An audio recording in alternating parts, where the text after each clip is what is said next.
Here's what I like. Let's all go around the room and say what we like. What do you like? Go. I like being given a heads up that we're recording. Okay, that's totally fair. What I like is that we're on part 8 of 8 of these requests, and over the course of it, we've actively gotten worse at it. The last part 7, our request 6, number 1, was our longest part yet. Yeah. What are we doing? I'd fire us if I was in charge. Luckily, God is in charge and Jesus has taken the wheel. Ali? So I swear to Aisha, Drew. I swear to Aisha. Yeah, it is great.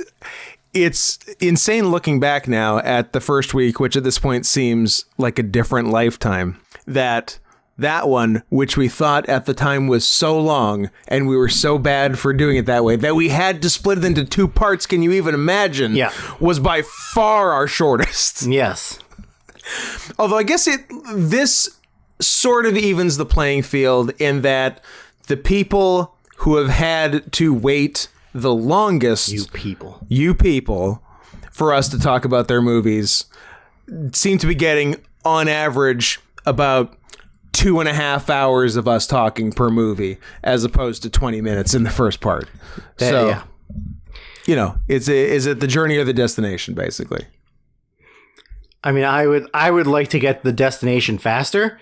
Also, do you have 3 drinks open again? What is? Oh, you haven't opened that one yet. Okay. This one. Oh, you finished your coffee too. Okay, this one's finished. I have. Oh, so on any given Sunday, I have 2 finished drinks and 2 in progress or waiting to be opened drinks in my immediate vicinity, within arm's reach. Yeah, I can see that. Yeah.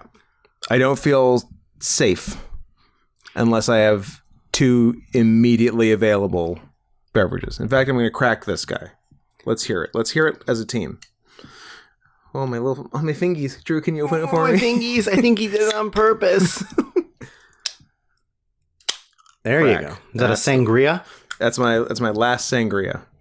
It's pretty good, but not so good that I wanted 3. Ah, that's why you gave me one, and I liked it. Yeah.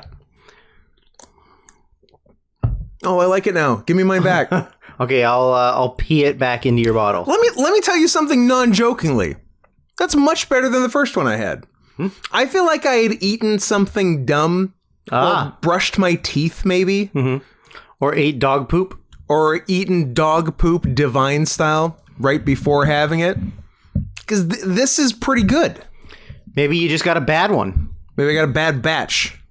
Except for that would be the same batch. They were sitting beside each other in the AM PM. Ampum. Yeah, that's actually much nicer. You know what? Back on board with the official sponsor of the podcast, Rockstar. What? Are you a punched? Are you a juiced? It's a punched. Ladies and gentlemen, it's a punched berry sangria. I have long extolled the virtues, and by long I mean since when I first discovered it a couple months ago, the tropical berry. But sangria, pretty good.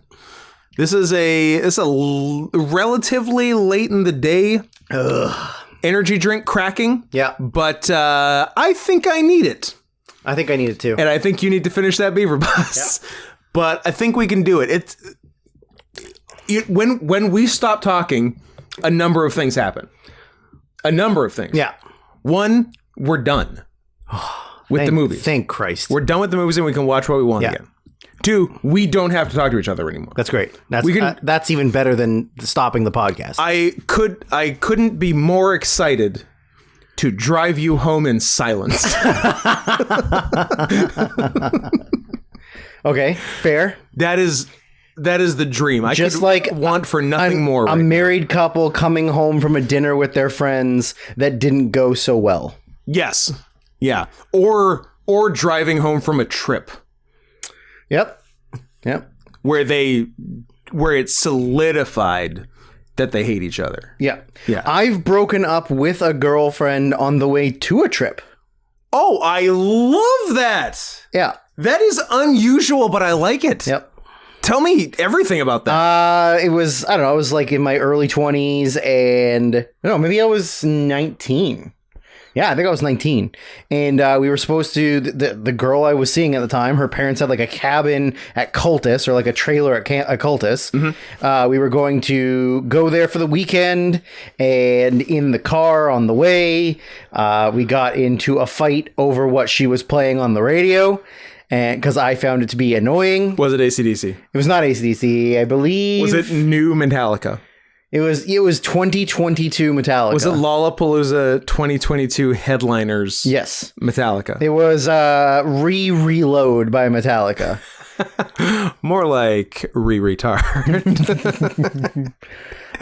Still got it. 4 hours in, baby. Let's go. Yeah, but you had a break. It doesn't count. We had a break, and I put the first food in my system of the week. Of the week? You heard me. You haven't eaten all week? No, it's for babies. Oh. And I'm dying. I was gonna say, we didn't talk about that. Was kind of a funny thing in Scooby-Doo that happened on the way to the forum. On the way to the forum, Zero Mostel, some other queer. Whoa! Oh, too soon? Now we're 6 minutes. YouTube, okay, people are not listening. Yeah, YouTube's not listening.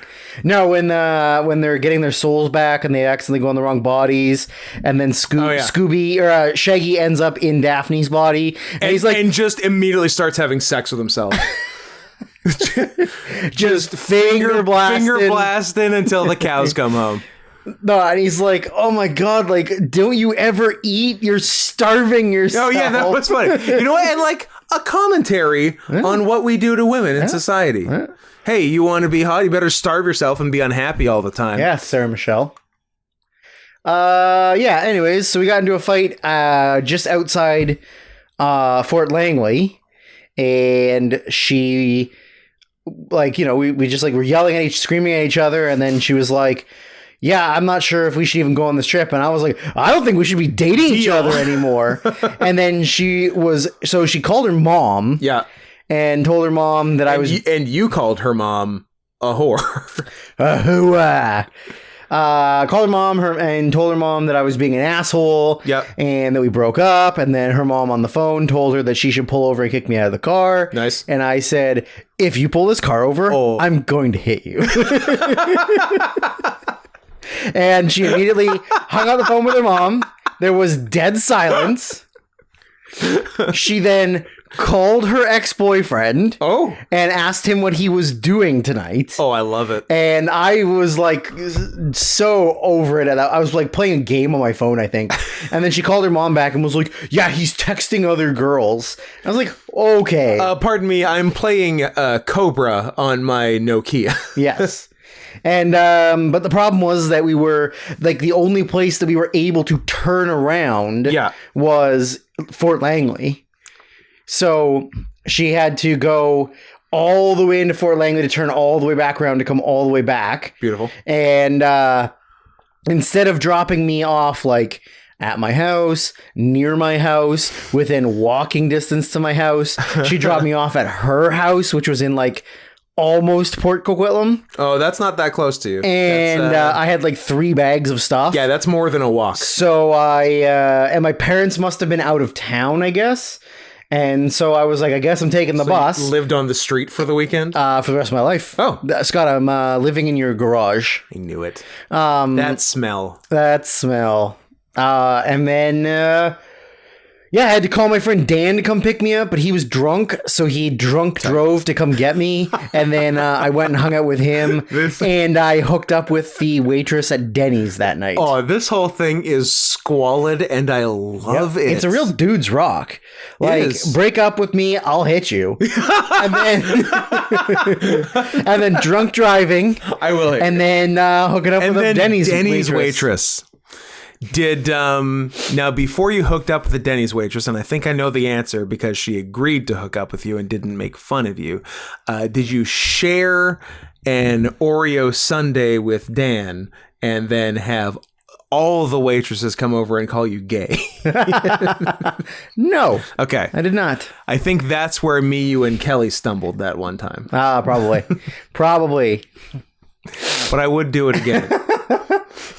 Are you guys gay? I don't know. I've just never seen 3 straight men share a sundae. Well, maybe get out more. I'll hit you. I'll hit you. I will hit you.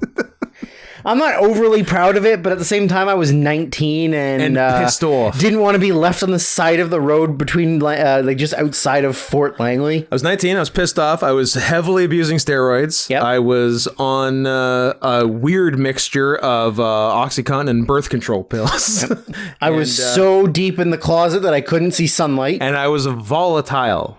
Yep. And it's going to happen. I was toxic. I don't blame you. Hold on. Are you that toxic masculinity I keep hearing about? I'm the toxic attraction. P.S. How is it even possible there isn't a tag team or faction called toxic masculinity? Well, Scott, there has to be. Let's get booked in Choose Your Narrative, and we're good. But still as cats also. Yeah, but also toxic masculinity. But we're the most toxic of anyone at Choose Your Narrative, which or Choose Your Narrative, is whatever. Saying something. Yep. We're the worst guys there. Yes, we are. But I also feel like it's a lot of guys just doing the gimmicks so they get booked there and sell merch and shit. But it's also guys who literally can only get booked there because they're Austin Aries, for example. I guess Braun Strowman, because it sounds like nobody likes him. It does sound like that. His COVID take, I mean, a lot of dumb wrestlers had your standard, like, anti-mask, anti-vax COVID takes. Mm-hmm. But I liked Braun Strowman's, like, economical COVID take. Literally making fun of indie wrestlers. Not even making fun, but just, like, addressing indie wrestlers who couldn't get any work because no indie wrestling was happening for months and months and months because of COVID. And he's like, why wouldn't you just, like, I can't even describe what he, like, where he was coming from, because he's in such a weird bubble. His advice was like, why wouldn't you just become a powerlifter and get signed by WWE? yeah. Like, that was literally his take. He's like, because that's all he knows. Yeah, like, of course you're not making money on the indies. You should get signed like 1 in 10,000 people do to WWE. You stupid. Hey, you 5'11" high flying guy. Yeah, you should become just as jacked as humanly possible. It's literally just like a Wall Street hedge fund guy saying, hey, "Poor guy, why wouldn't you just be a millionaire? It's easier." Yeah. Stupid. It's just easier to be rich. Why are you wasting your time not being a millionaire? Yeah, now I want to find out what he said. Tweet. COVID.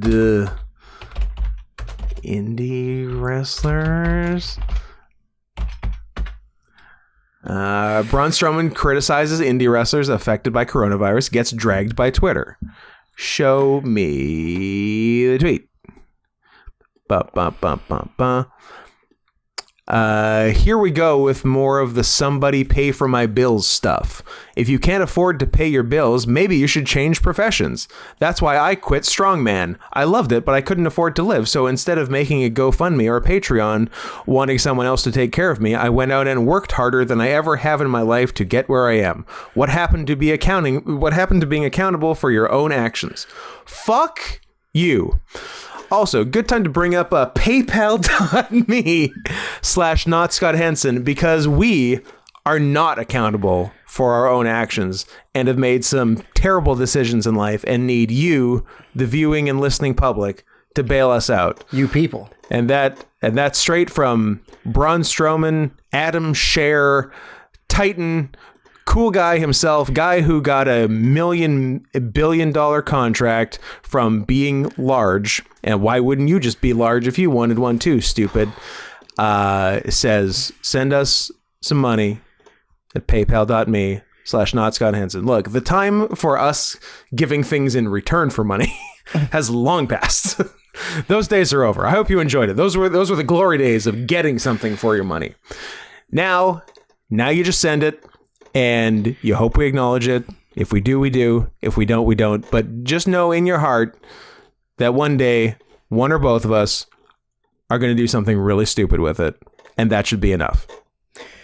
I cannot look at your computer screen with all of those open tabs. It's a lot of tabs.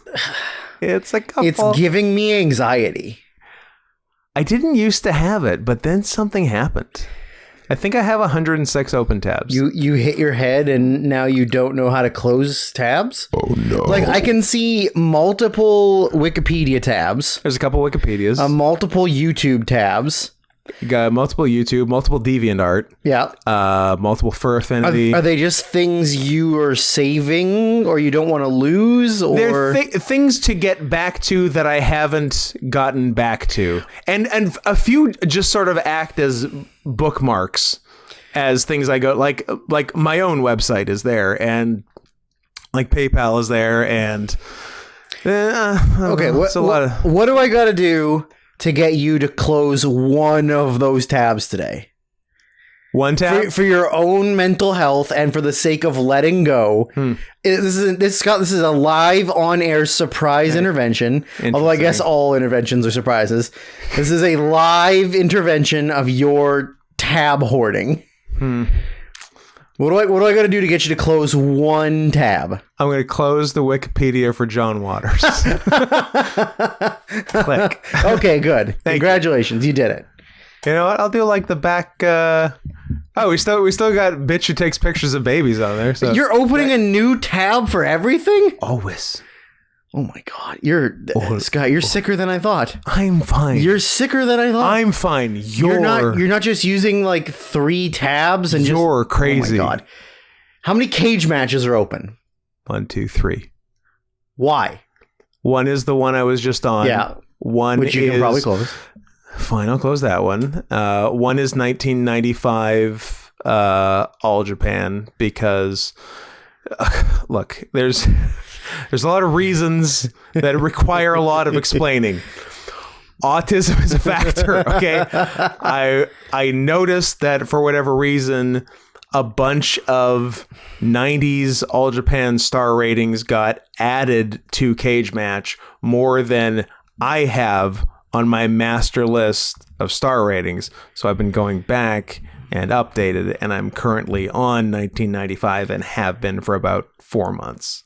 Because I haven't gotten back to it. But that's why it's there, so I can get back to it when I need it. That one I will allow is justified. But they're all like that. I have 106 of that. Wow. I'm busy. That's an interesting life you live. I know. Interesting doesn't necessarily mean good or happy. No, I know. It's neither. But it is not interesting. I'll tell you what else is interesting, segue. When someone gives us money to watch a movie and says, I don't know from movies, you pick. And that's where Paige comes in. Dare I call her a hero? There are very few of us left in the world, but she is one. I don't throw around the term brave very often. Stunning and brave? Stunning and brave. Oh, man, there was a good stunning yesterday, but it's just mean to talk about. Look, here's the gist, and you've all seen it if you've ever used social media. You know when a woman... Well, no, we could... here's what's funny. I forgot the picture was of Chrissy Metz, and I was literally going to say a Chrissy Metz type. You know when Chrissy Metz posts a picture of her in her Emmys garb, and then just every... would you say it's like a 50-50 combination of like white knights, simps, and... equally sized bitches, or is it just all the bitches? I think it's just all. Yeah. Yeah, I don't think it's size specific. Who are it is all. No, it's not. The comments aren't size specific. You're right. Just are required by law to post woke law to post stunning exclamation mark on the picture instead of look like you can be a big bitch. I like a big bitch. Chrissy Metz is going to die live when This Is Us does their finale live. Their live finale. She's going to die on it. So there's a point. There's a point where you should maybe stop saying stunning. Yeah. have a cutoff. Is there a weight limit or an appearance limit? Great question. I don't know. I think you assign half of the total points to each. I think you weigh it half on appearance, half on numbers. I think both of us being Big bitches, BBMs, big beautiful men, big black men, are entitled to the opinions of big women. Yeah, and they have to listen to what we say. Look, I wish more people posted stunning on my pictures. Me too. No, I think At the end of the day, that's what it is. It's me. It's me being jealous of the big bitches. Yeah, but I think it's fine to be like. There is nothing wrong with being a plus-sized person. That's what I'm saying. But like, she doesn't have a neck, and putting on a dress just makes her look round. Yeah, like she's like. That's not celebrating body positivity. That's celebrating obesity. That's encouraging someone who's slowly committing suicide. Like, people are not naturally that fat. 400. That is a product of you overeating, under exercising. Like, there are people that are naturally fat. There are people that naturally have bigger bodies. Me. But there are not people whose shoulders go up to their ears because they don't have necks, and their stomachs are as far out forward as they are wide. White people so fat they look Chinese. Yeah. They look like sumo wrestlers. But like, nobody is naturally that fat. Except Samoans. That's because their bones are like 10 times thicker than ours. Yeah. Like, they're mostly bone. They're the bonies that we've been fighting? They're the bonies. Oh, shit. Anyway, Lone Wolf was our dealer's choice. Lone Wolf 2020. A movie that has existed since, as per the name, 2020, but was nowhere to be found anywhere on the internet until a couple months ago, when Furry Twitter got word of the existence of this movie, and the next day there were 150 fully seeded torrents of it. They did their job and did it well. Yep. So I respect that, and I'm glad we got to watch it. We watched this with Kelly, and it would have been fun to also have Kelly talk about it, but we kind of figured he wouldn't want to sit through the other 6.5 hours of movies he didn't see while he stares into the middle distance and waits for his movie to come up. Yeah. So also, he lives in a different municipality than us, and that's a lot to ask. Yeah, and we're no longer visiting outside municipalities. Yeah. This is a real Hunger Games situation where we're divided into districts. Yeah. Kelly's a 13 and we're a 1. I'm more of a District 9 myself. Ah. You're living in the slums of Johannesburg. I'm a prawn. You're a prawn man. A prawn tiger. A movie I didn't expect to have TF. Yeah, but it's not good. Like, it's not. The quality is good. The end result is not good. Obviously, he's a fucking shrimp alien. Yeah. You can't win them all. But don't worry, they're coming back for him. Oh, wait, they didn't. Oh, yeah. Where's District 10? There was supposed to be. I think there was supposed to be a sequel, yeah. Yeah. But then his career kind of went downhill from there. Then he just kept making worse movies. Now he's making straight to demand horror movies, so. Nice. The natural progression. Yeah. He should hit up Shyamalan. Sure. He should hit up Uwe Boll. He should hit up Uwe Boll. But first, he should hit up the director of this movie that I definitely don't know offhand. So this movie was very promising on paper. Yeah.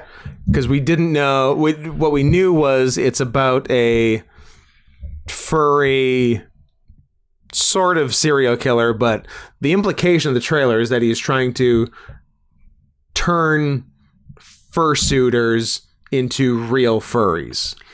Yeah. And I didn't know what the actual process would be. Right. But was obviously optimistic, as I am about all movies of the like, and am never not disappointed. But and never not funny. And never not funny. So, but that being said, the first scene of the movie is exactly what I wanted it to be. The origin story, Yeah. as it were. So the dude is the flashback is the 80s. Yeah. And the dude is a high school mascot wolf. A lone wolf, as you may. A lone wolf, as it were. Yeah. And what's the deal? He wears the suit to a party? He goes to like a party at a house. Yeah. In costume. Yeah. And then And he's dating like the head cheerleader. Yeah. So obviously he's like Good looking enough to get the babe. like good looking and popular, but for also a dating the total head fag. Yeah. Because he's a furry. Oh, that's true. Is the one drawback. And then a bunch of bullies. No, I think it's the football team. Because they're yeah. they like make an emphasis of like, look at this guy, like he doesn't even play football. I'm like, yeah, he's the mascot. The mascot doesn't have to play football. Yeah. You dicks. And yeah, what even happened? Do they just set him on fire? Yeah, they just set him on fire. as a goof? As a gag. That's a good gag. Yeah, it's a good gag. Burn him alive. Ha ha ha. And that's the opening scene. There's the description that like they're saying that he's a killer who like because it's sort of like folklore. It's not. Yeah. They're like, yes, he did get like there's nobody knows the true story that he got burned alive, and they're like, oh, he's like this killer that he wants to kill people, and he's a wolf. Yeah. And everybody's like, oh, sure. But I believe one of them says that he wants to turn everyone into human furries. Yes. And I'm like, what's a human furry? It's a great question. Don't you just mean furry? Yeah. So unclear there. Kelly had a good line about the guy before becoming the mascot, like going down to the PE department or whatever and saying like, hey, I'd like to be the mascot. And the teacher going, well, our mascot is the hurricane. I think it should be a wolf.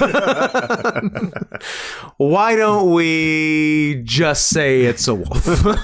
What do we got to do to get me this suit? Yeah. I will be portraying a wolf, and that is the last conversation we will have about that. So the main girl, pretty much like her and her friends are all, they go to school wearing the paws and tails, but not heads. Yeah, wearing partials. She also has a poster for something. Oh, 21 Jump Street. Yeah. And that's our second hashtag justice for Johnny. Justice for Johnny. He did nothing wrong. Yeah. So this movie establishes the very real premise that furries are hot, funny people who use fursuits as fashion accessories. Yes. My next note is the production audio is terrible. We wouldn't have heard large swaths of the movie without subtitles. Yeah, imagine having to watch a movie written, directed, filmed, and starring Americans. Yes. And you have to use subtitles. Unintelligible because of the audio mix. Like, I, Daniel Blake, and Sorry We Missed You are both British movies in Newcastle, and I almost had to use subtitles for that. Yeah. Because of the accent. Mm-hmm. This is American. Yeah. Just USA. ahead. English only. USA A-OK. Normally, but not here. Text first. Yeah, it was terrible. Also, the editing was fucking terrible. Oh, yeah. Like, everything about the production of this movie was dog shit. Yeah. There was a awful photoshopped missing girl poster that was clearly green screened over something. Yeah, that was and a tough it one. was moving on its own. Yep. Yeah, that was very nice. And then we just cut to the girl wearing her fursuit in class. Yeah. Like that wouldn't be the craziest thing that's ever happened in that school besides the 3 shootings. Yes. And as if the teacher would just be like chill with it. Yeah. Like you're like, nope, this is a distraction. Go to the principal's office. You can't discriminate me. I have to go use the litter box.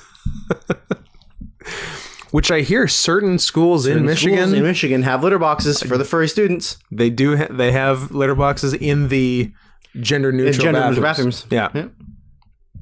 Thanks, libs. So she's in class wearing her fursuit, and then because her friend's class ends at a different time, you know how school works. You know how high school is. They're waiting at the door for her in their fursuits. But yes, when I say fursuits, everyone has partials. Yeah, there isn't a full suit until the last 30 minutes of the movie. It's beans, heads, and tails. Yeah.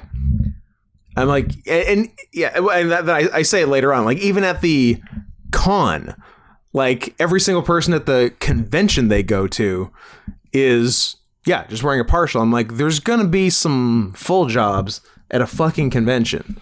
And in the reality of this movie, there should probably be some full ones just in class. Yeah. The way it's going. But there wasn't.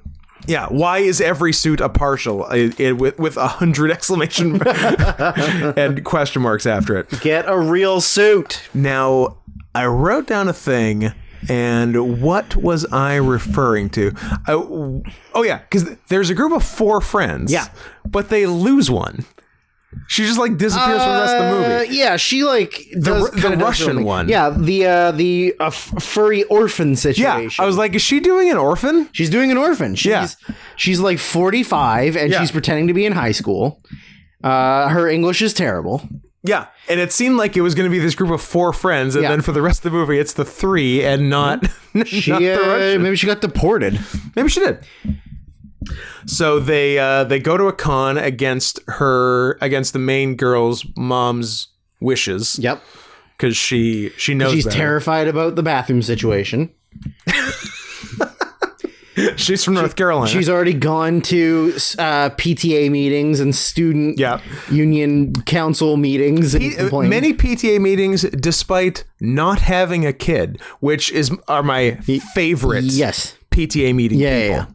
I'm sorry, who's your son or daughter? Oh, I don't have one. I'm barren. I just do not approve of this school's stance on trans bathrooms. I wouldn't, if I could have kids, which I've reiterated, I cannot. My womb is barren and dry like the Sahara Desert. Yep. But if I had a son or daughter, I would not want them in the bathroom with one of them.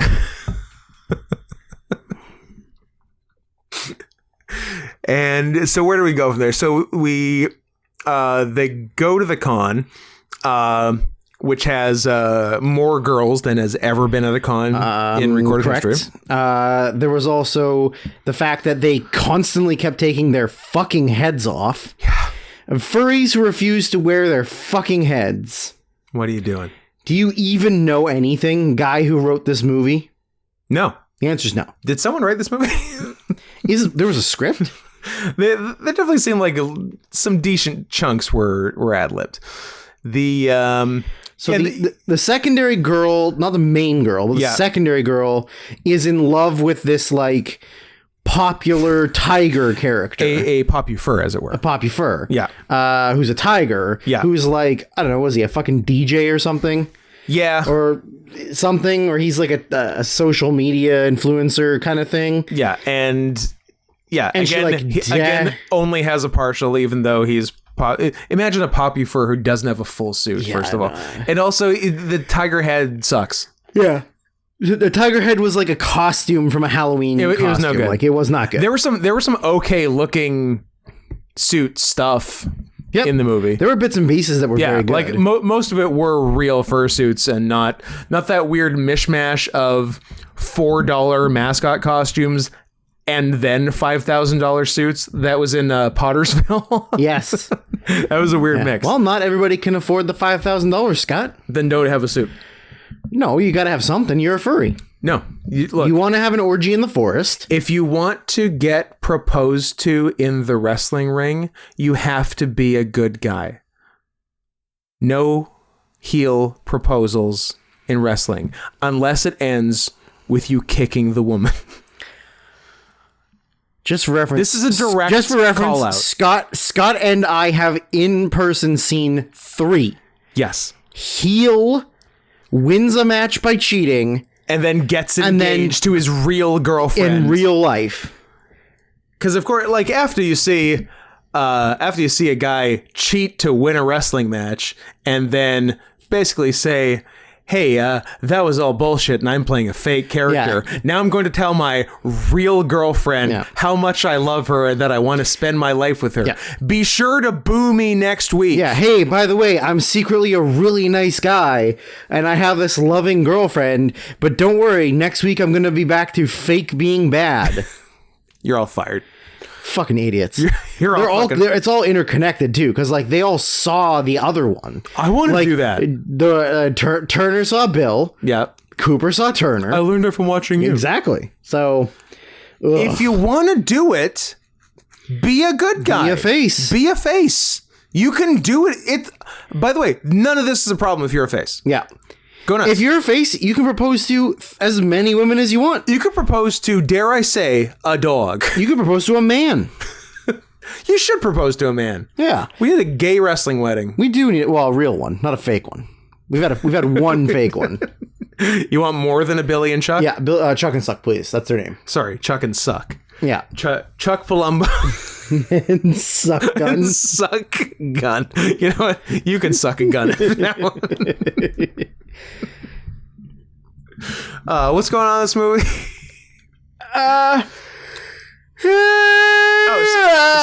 Speaking of guns, my next note. Because there was a guy who wasn't a furry hanging out outside the con because it was a good place to get laid Oh, really? by women. Really? I said you couldn't get heterosexual sex at a con if you had a gun. I wrote, you couldn't make this about a real fur con, huh? No one is getting heterosexually laid at any real con. Well, yeah, what are you doing? See, it's bits like that that make me know that the writer, director, whoever, is not a true believer. He has a cursory knowledge of the fandom, but is not in it. He read some stuff online. Yeah. And just thought like, oh, it's going to be cooler if it's women and not men. Yeah. Because the men in don't the exist. Well, because the men in it would have to be gay, and he's not gay. But anyway, I'm not gay. Speaking of the tiger, That's what I was getting to. So actually funny. She goes upstairs with the tiger, but it turns out that it's not the tiger. It's like his brother.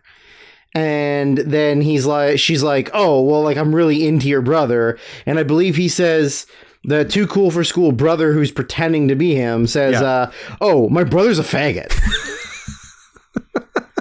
Like he's gay. Like he's total faggot. Yeah.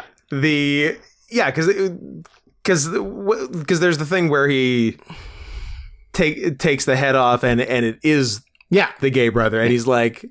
he basically just gave his like Twitter bio. He's like, I'm binary, I'm something, and very gay. Yeah. I'm binary, asexual, and very gay. That was it. It was asexual. Yeah. Yeah. Binary. That's... But yeah, so like the brother said that he's super gay. That was the first realistic thing. Yeah. They go back downstairs and she gets super drunk and pukes all over the hunky tiger. Yeah. And then all three of them get kicked out of the con for one of them throwing up. Yeah. A thing that happens 5,000 times per con. Yeah. And no one's ever gotten thrown out. Never. So, because real cons don't care about whippets, gay sex, or puke. Just a floor covered in nitrous canisters to the point you cannot see the carpet anymore. Mm-hmm. Just a full layer of used whippets, as God intended. Yep. So they get invited to an after party, which is, I'm going to say, on the other side of the country. Yeah. They drive overnight. They drive forever. They drive overnight to Yeah. the after party and get there in the daylight. Well, they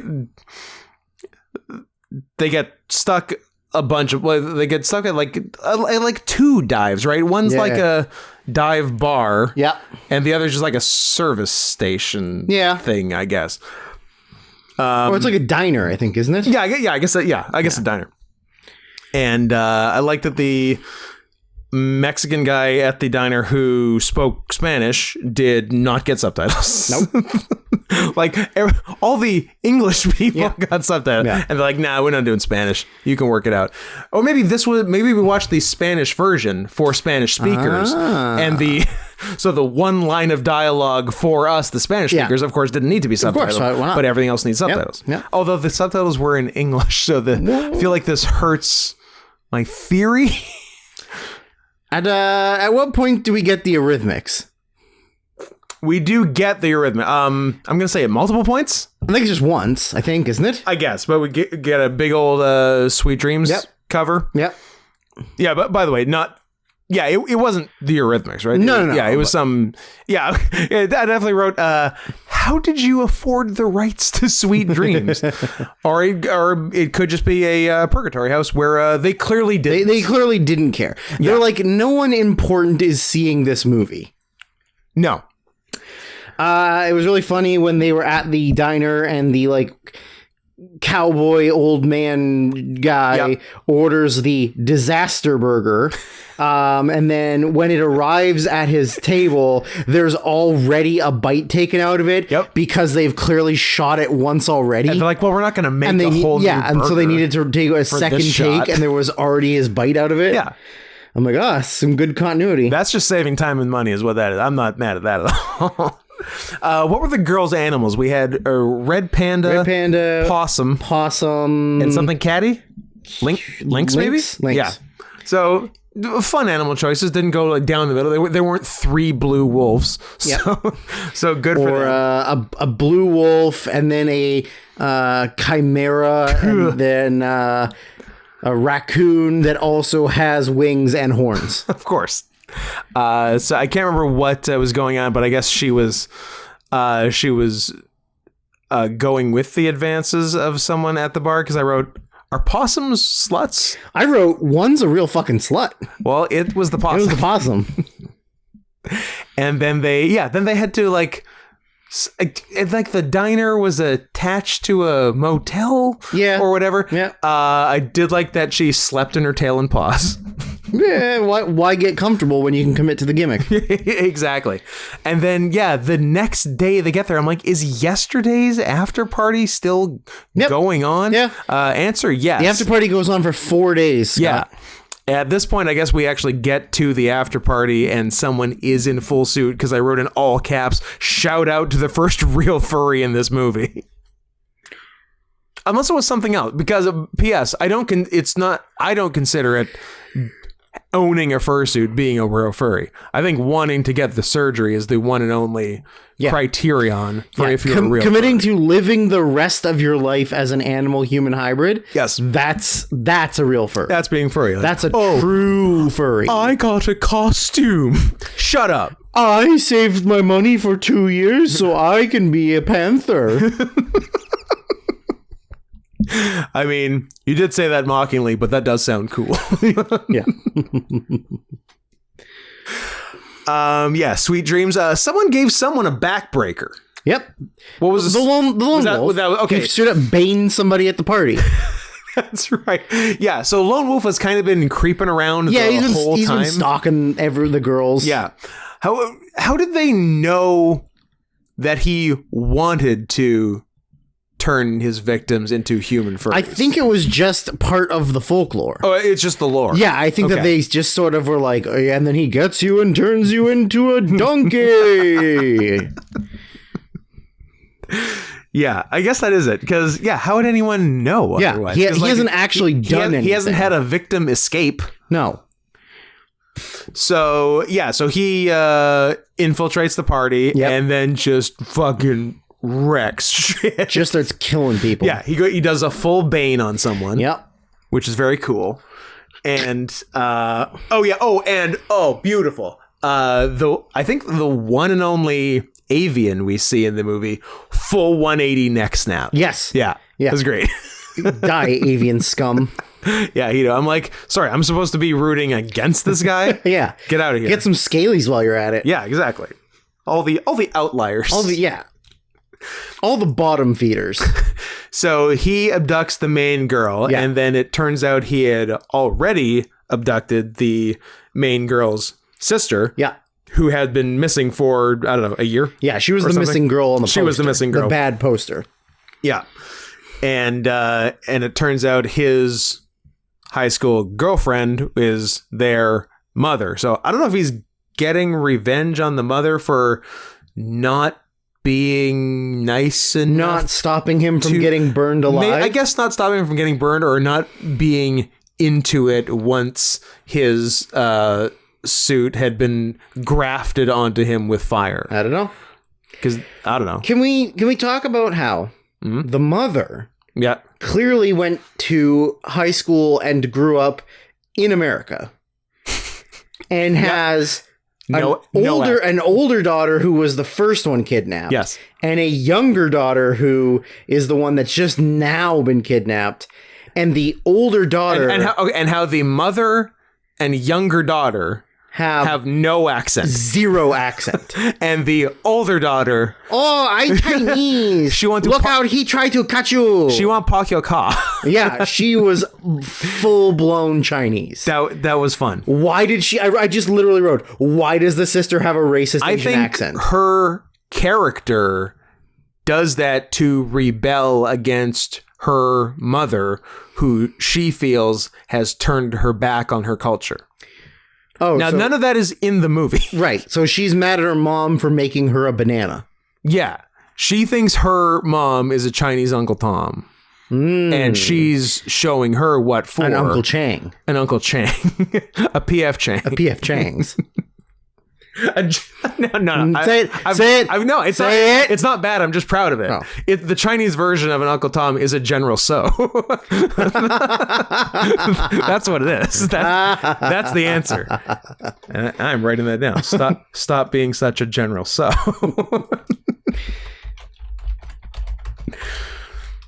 And that's the end of the show.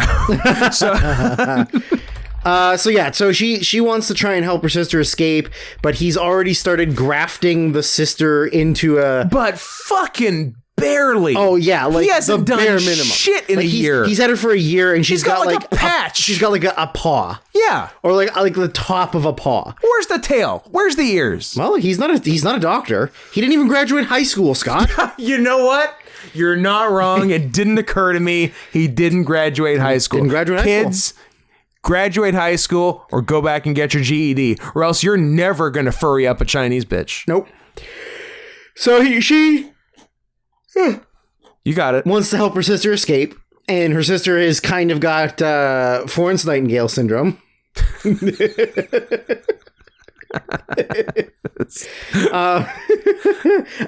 I honestly think I've said that on like 5 different podcasts. I will always enjoy it. She's got Stockholm syndrome, where she's very much like, no, he's doing this to make us like better, like to upgrade us. Yeah. You should want this. And she's like, no. Which, by the way, the girl is in theory right. Yeah. He's trying to make you better. He's just bad at it. Yeah. And it has been taking forever. Because he's uneducated. I know, because he's uneducated. But the thought is there. Yeah. He's well-intentioned. Yeah, he is. So I can't root against him. Honestly, just the last note I wrote was, if this bitch escapes unfurry, I feel like you're going to be mad at the end of this movie. Yeah, I was mad at the end of the movie. You're right. Good guess. Yeah. I also wrote that there's just no budget or even thought process for sound effects. Oh, like, no. Anything cage related had no noises. Like, oh yeah, there was a couple of silent cage moments. Yeah, there's a couple of things where like there would clearly, even just production audio wise. Yeah. And they just didn't bother. No. They're like, no, silence. This needs to be artsy. Silence. Yeah. Yeah, it needed work there. Like, take the premise and give us the budget of DreamWorks' Home to make it. Yep. And you're getting a good movie. You're getting a good movie. You're getting a good furry horror. Yeah. Where we cast actors that are the same body size as us, then get them suits made, and then we keep the suits afterwards. Yes. That's the way you do it. That's the move. You know, for what was the budget? 150 million? 138, I think, or something like that. Yeah. We could probably just buy our own suits with that. Yeah. Just trick the studio into giving us the money. But it is funnier to cast body doubles for us to wear the suits, and then just after production, yeah, we'll dispose of them. It's fine. Don't worry, we got a place to keep them. We're not going to put holes in them and do stuff. SPH, baby. SPH. You know it. Which seamlessly transitions into 1963's It's a mad world from our boy Tommy. Is it Tom or Tommy? Tommy. Okay. Never Tom. Tom makes him sound too real, and I'd like to keep him as an abstract thought. As an imaginary friend. As an imaginary Australian friend. Tommy is like a drop dead Fred situation as opposed to like a real boy. So the opening credits of this, I'm like, oh, so the cast of this movie is Spencer Tracy plus every comedian 1930 to 1960. Pretty much. Yeah. Yeah, pretty much. It's all the big hits, all the big names.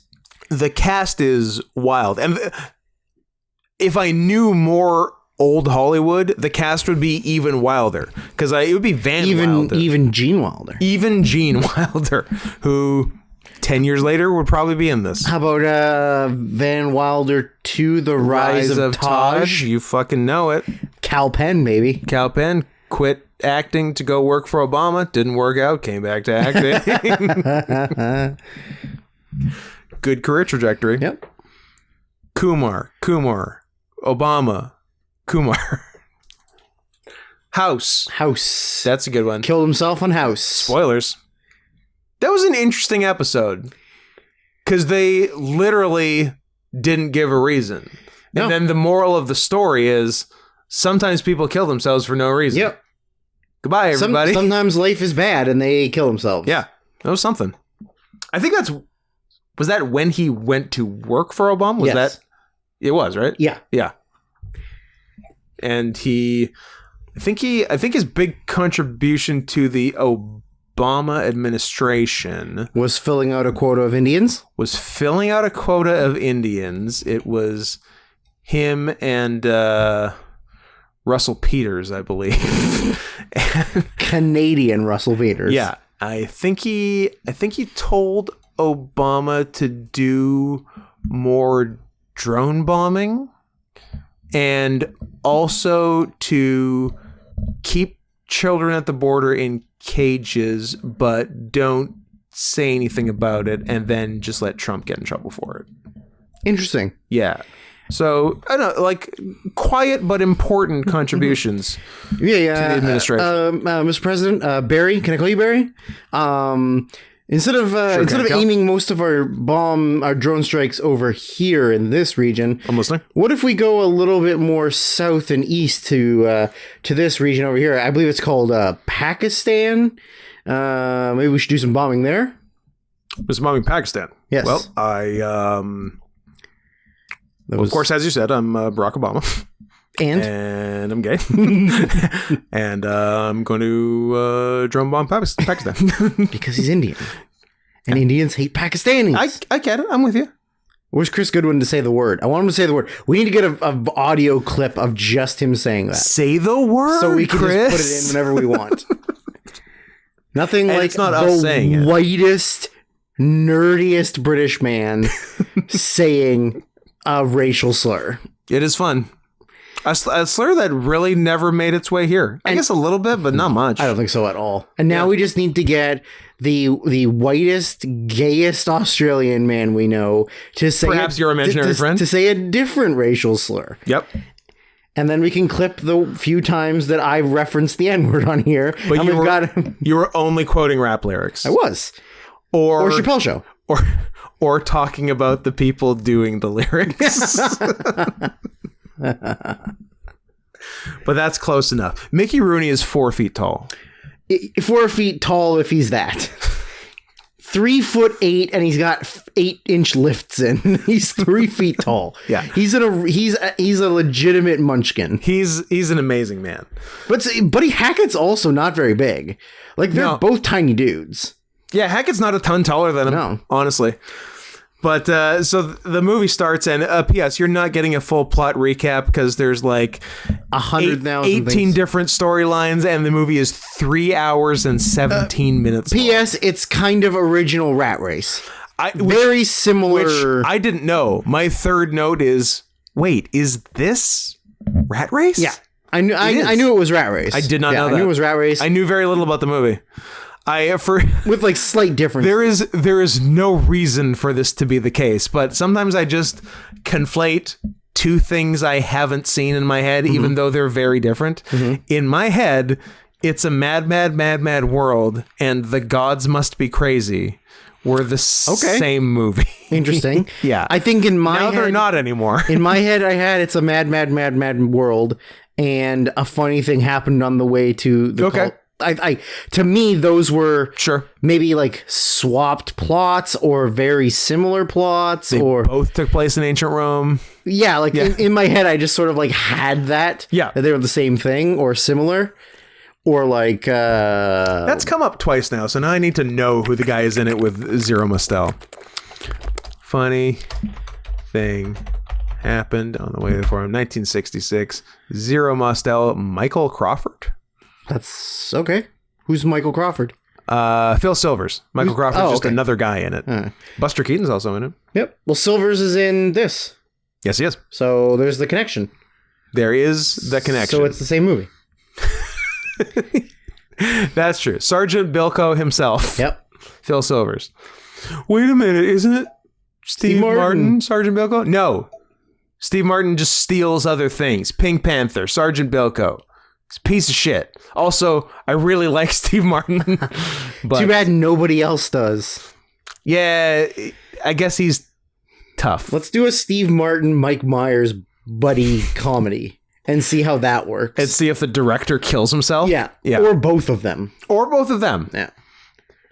Double murder or suey. Okay, hear me out. Yep. A love triangle comedy. Mike Myers, Steve Martin, Sharon Stone. Okay. And the game is 3 enter, 1 leave. How many directors kill themselves between pre-production how many and they can plow through. Yeah. Yeah. I like that. Just 3 of the most difficult people to deal with in Hollywood. Yeah. Yeah. Sharon Stone just literally wasn't allowed to make movies for 10 years. All she does now is she's the spokeswoman for one of those online casinos. I don't know if you've seen it. Is it the one with the guy with a lion's head? No. Have you seen those? Yes. Yeah.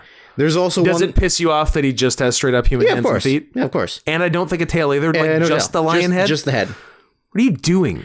I don't know. What are you even... There's also another one that's sponsored by Penn and Teller that I was very disappointed about. I'm like, oh, you guys are like millionaires. Yeah. Do you really need to do this online casino shit? You had a show on Showtime for 8 seasons. Like, come on, guys. And now another show that's been on for like 8 seasons. Yeah.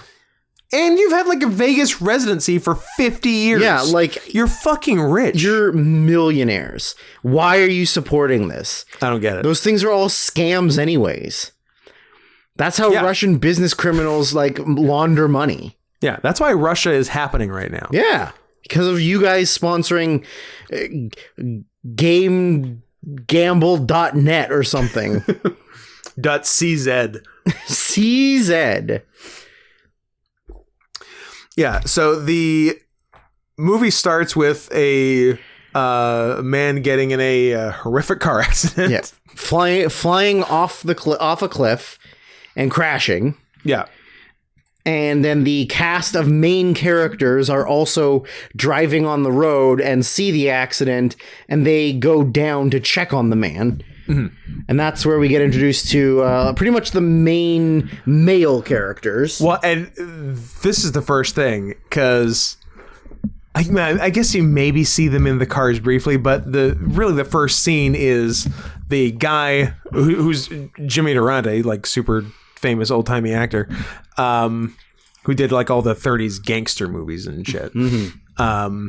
It was the guy who got in the accident, and then all these men come down the hill to see him, and then there's a whole scene there where he tells them about the basically buried treasure, and they all talk about it, and then they all go back to their cars and like, oh, there's women in the cars. Oh, they all just left their wife. They're like, a man just died. You stay here.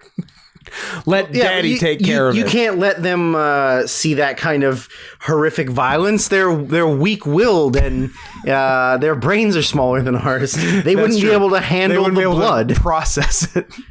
So Jimmy Durante tells them about a buried $350,000, which in 1963 could change multiple lives. How many houses in Vancouver could you buy with that? Well, let's see. That house over there just sold for $9.2 billion. Billion? Wow. That is impressive. Yeah. So, that's inflation, everybody. We did it. And then, so Jimmy Reddy dies, and then the guys are, without the women folk present, because they're very delicate, are discussing how they would do the split. Well, there's 5 of them, so $70,000 each, and then Jonathan Winters, who was like a trucker, he's like, $70,000. Do you know how many loads? And then he said, do you know how many loads I'd have to haul from Yuma to do that? I'm like, I was like, $70,000. Do you know how many loads I'd have to take in the mouth to get there? Jesus Christ. And then Jonathan Winters turns out to be a fucking narc. He's like, well, we got to pay taxes on it. Like, no, you don't. Yeah. On money you found. I love him not understanding that you can just keep the money. You didn't mention who the police officer who came down to talk to them was. Norman Fell. Mr. Roper himself. Is he going to be the first landlord and only landlord of 3 companies in this movie? If you're wondering, hey, Scott and Drew, are both Three's Company landlords in this movie? You bet your ass they are. Norman Fell, Don Knotts. Boom, boom. What else do you want? I believe one of my notes is both Three's Company landlords in one movie? Yep. Very exciting.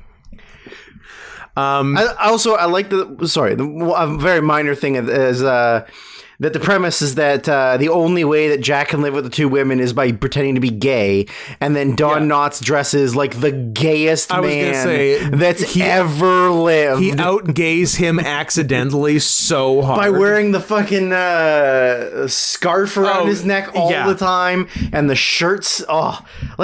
He's so much gayer. He's gay cucking him. Yeah, it's ridiculous. Oh, you're pretending to be gay? Check this shit out. Your character is pretending to be gay. My character's straight. I'm gonna act like a total sissy.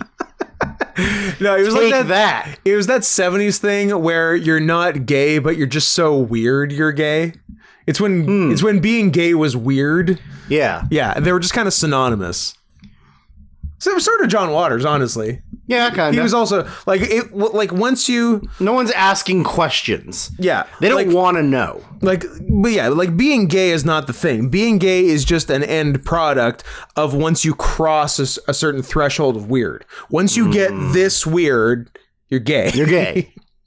You don't have a choice. Yeah, then they rewrote it in 1986. Sure. Yeah. Coincidentally when you were born. Yep. So what else do we got? And from there, it is Rat Race. They get in a big fight because Rat Race is this, not the other. No, this copied Rat Race. Okay, yeah. So they get in a big fight because they can't figure out how to split it. Yeah. I feel like it's mainly the women's fault. A good note I wrote for this is there was some very good moving background with the real cars. Yep. Like filming them driving and then putting it behind. That looked really good. It did look good. And then there was also some very good like wide shots of them driving like through the hills. Lots. That looked really good. Lots like, of really big well wide done. shots. Yeah, really well done. And lots of like towards the end, like lots of stunt driving. Oh yeah, I made a huge note about the great stunt work in this movie. Yeah, we'll get to that. So like, they can't work out the split, so they're just like, look, let's just do a rat race. And the best, right? Because who is it? Milton Berle that has the bitch mother-in-law. Yeah. So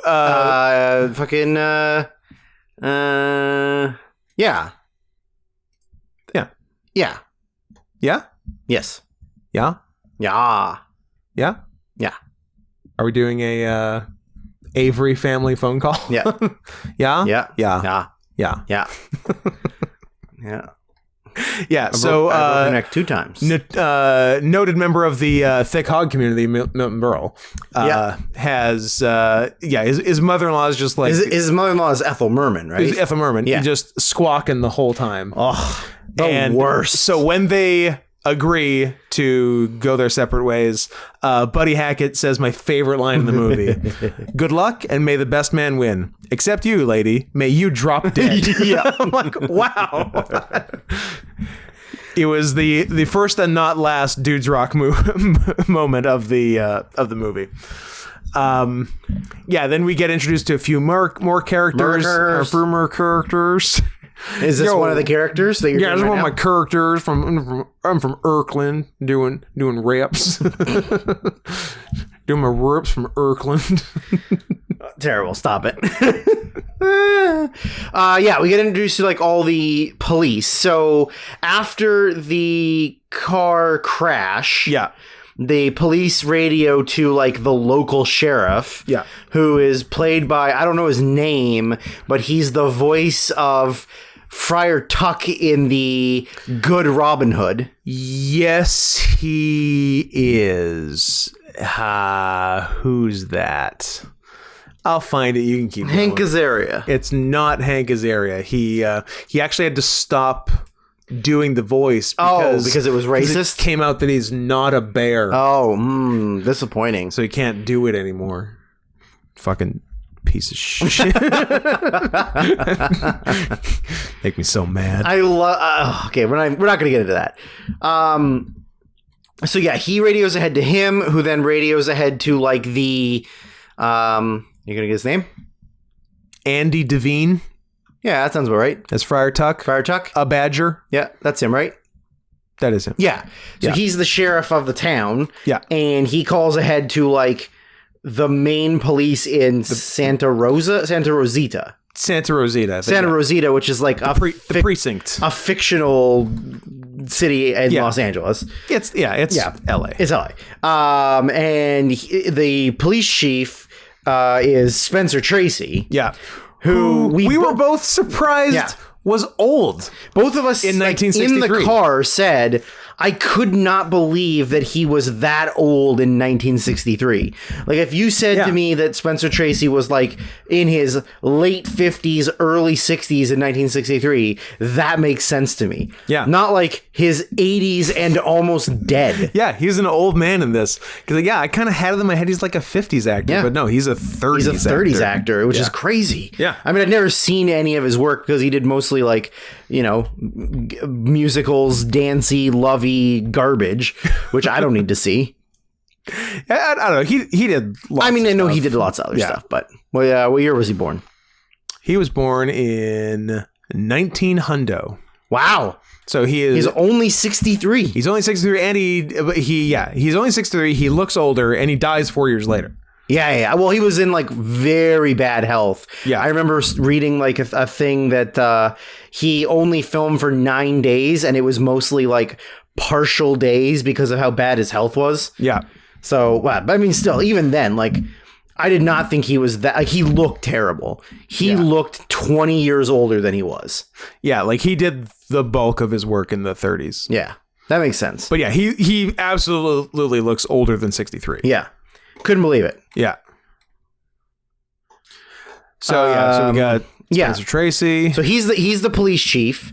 Yeah. And turns out that he and the other police officers in the precinct are the ones that like gave the information about the X and the hidden treasure, and now they're all sort of like playing the game with the people all driving.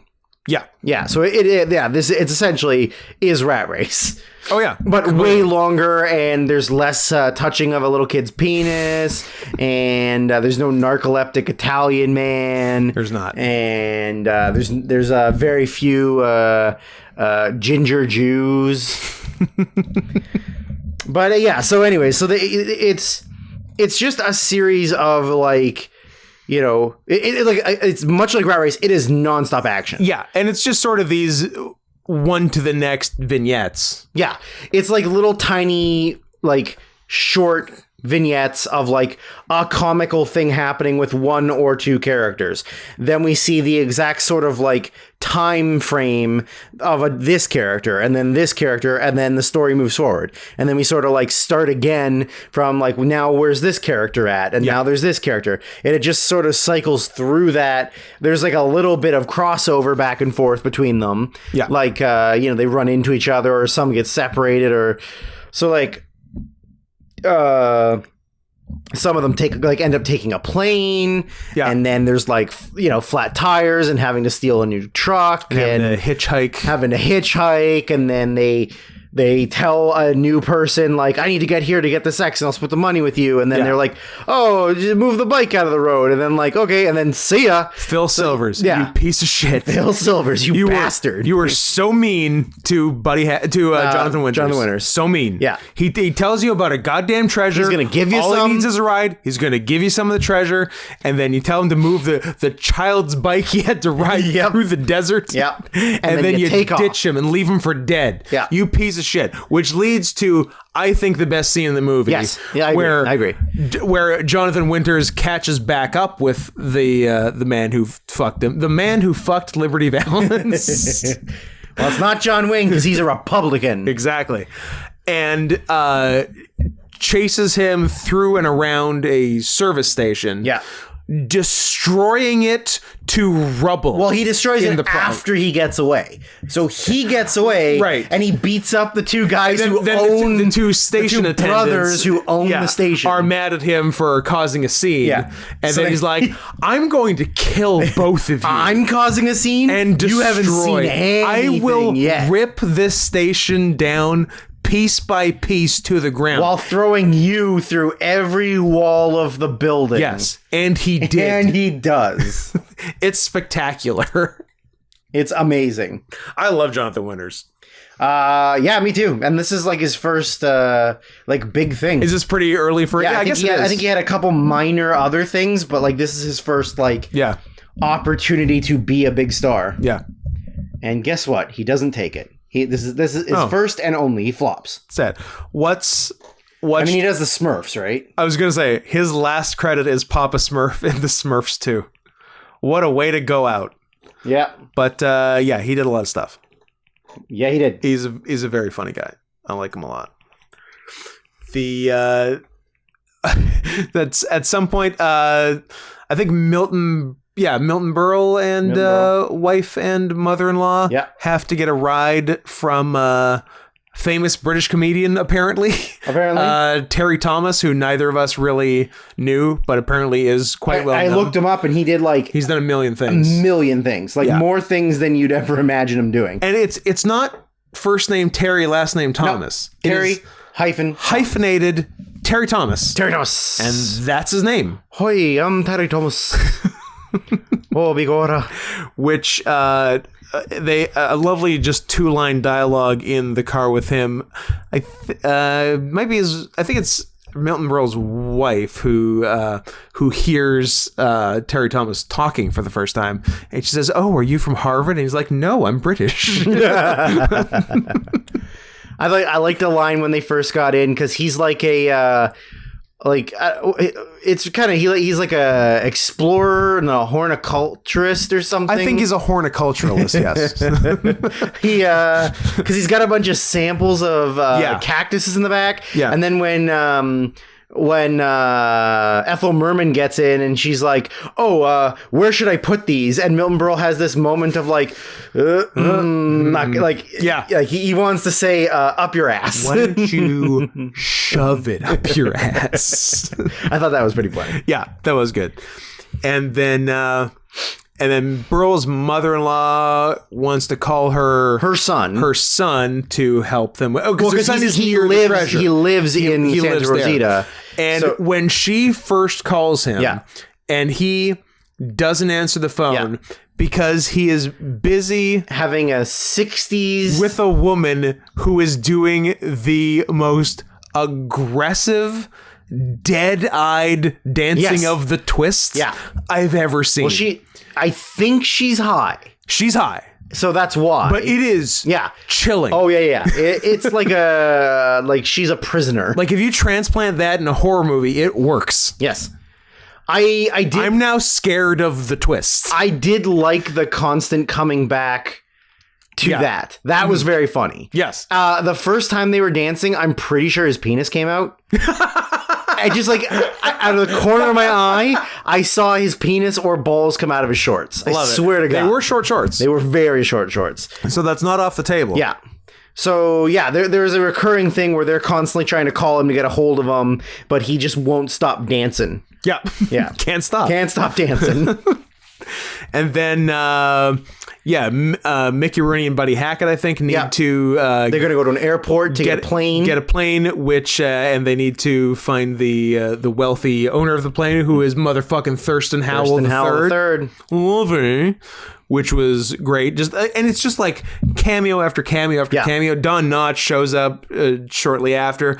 The fucking the old sad Three Stooges show up as firemen for like 5 seconds. I think it's like 3 seconds. They get no recognition. Nope. It's no just lines. Like, let's just put them in it and just move on. There's the Stooges. Yeah. And there. That was the whole thing with the movie. And you said there's tons of people who wanted to be in. Tons of people who wanted to and weren't, and some who weren't asked, but even... Or some that were asked that didn't want to or couldn't.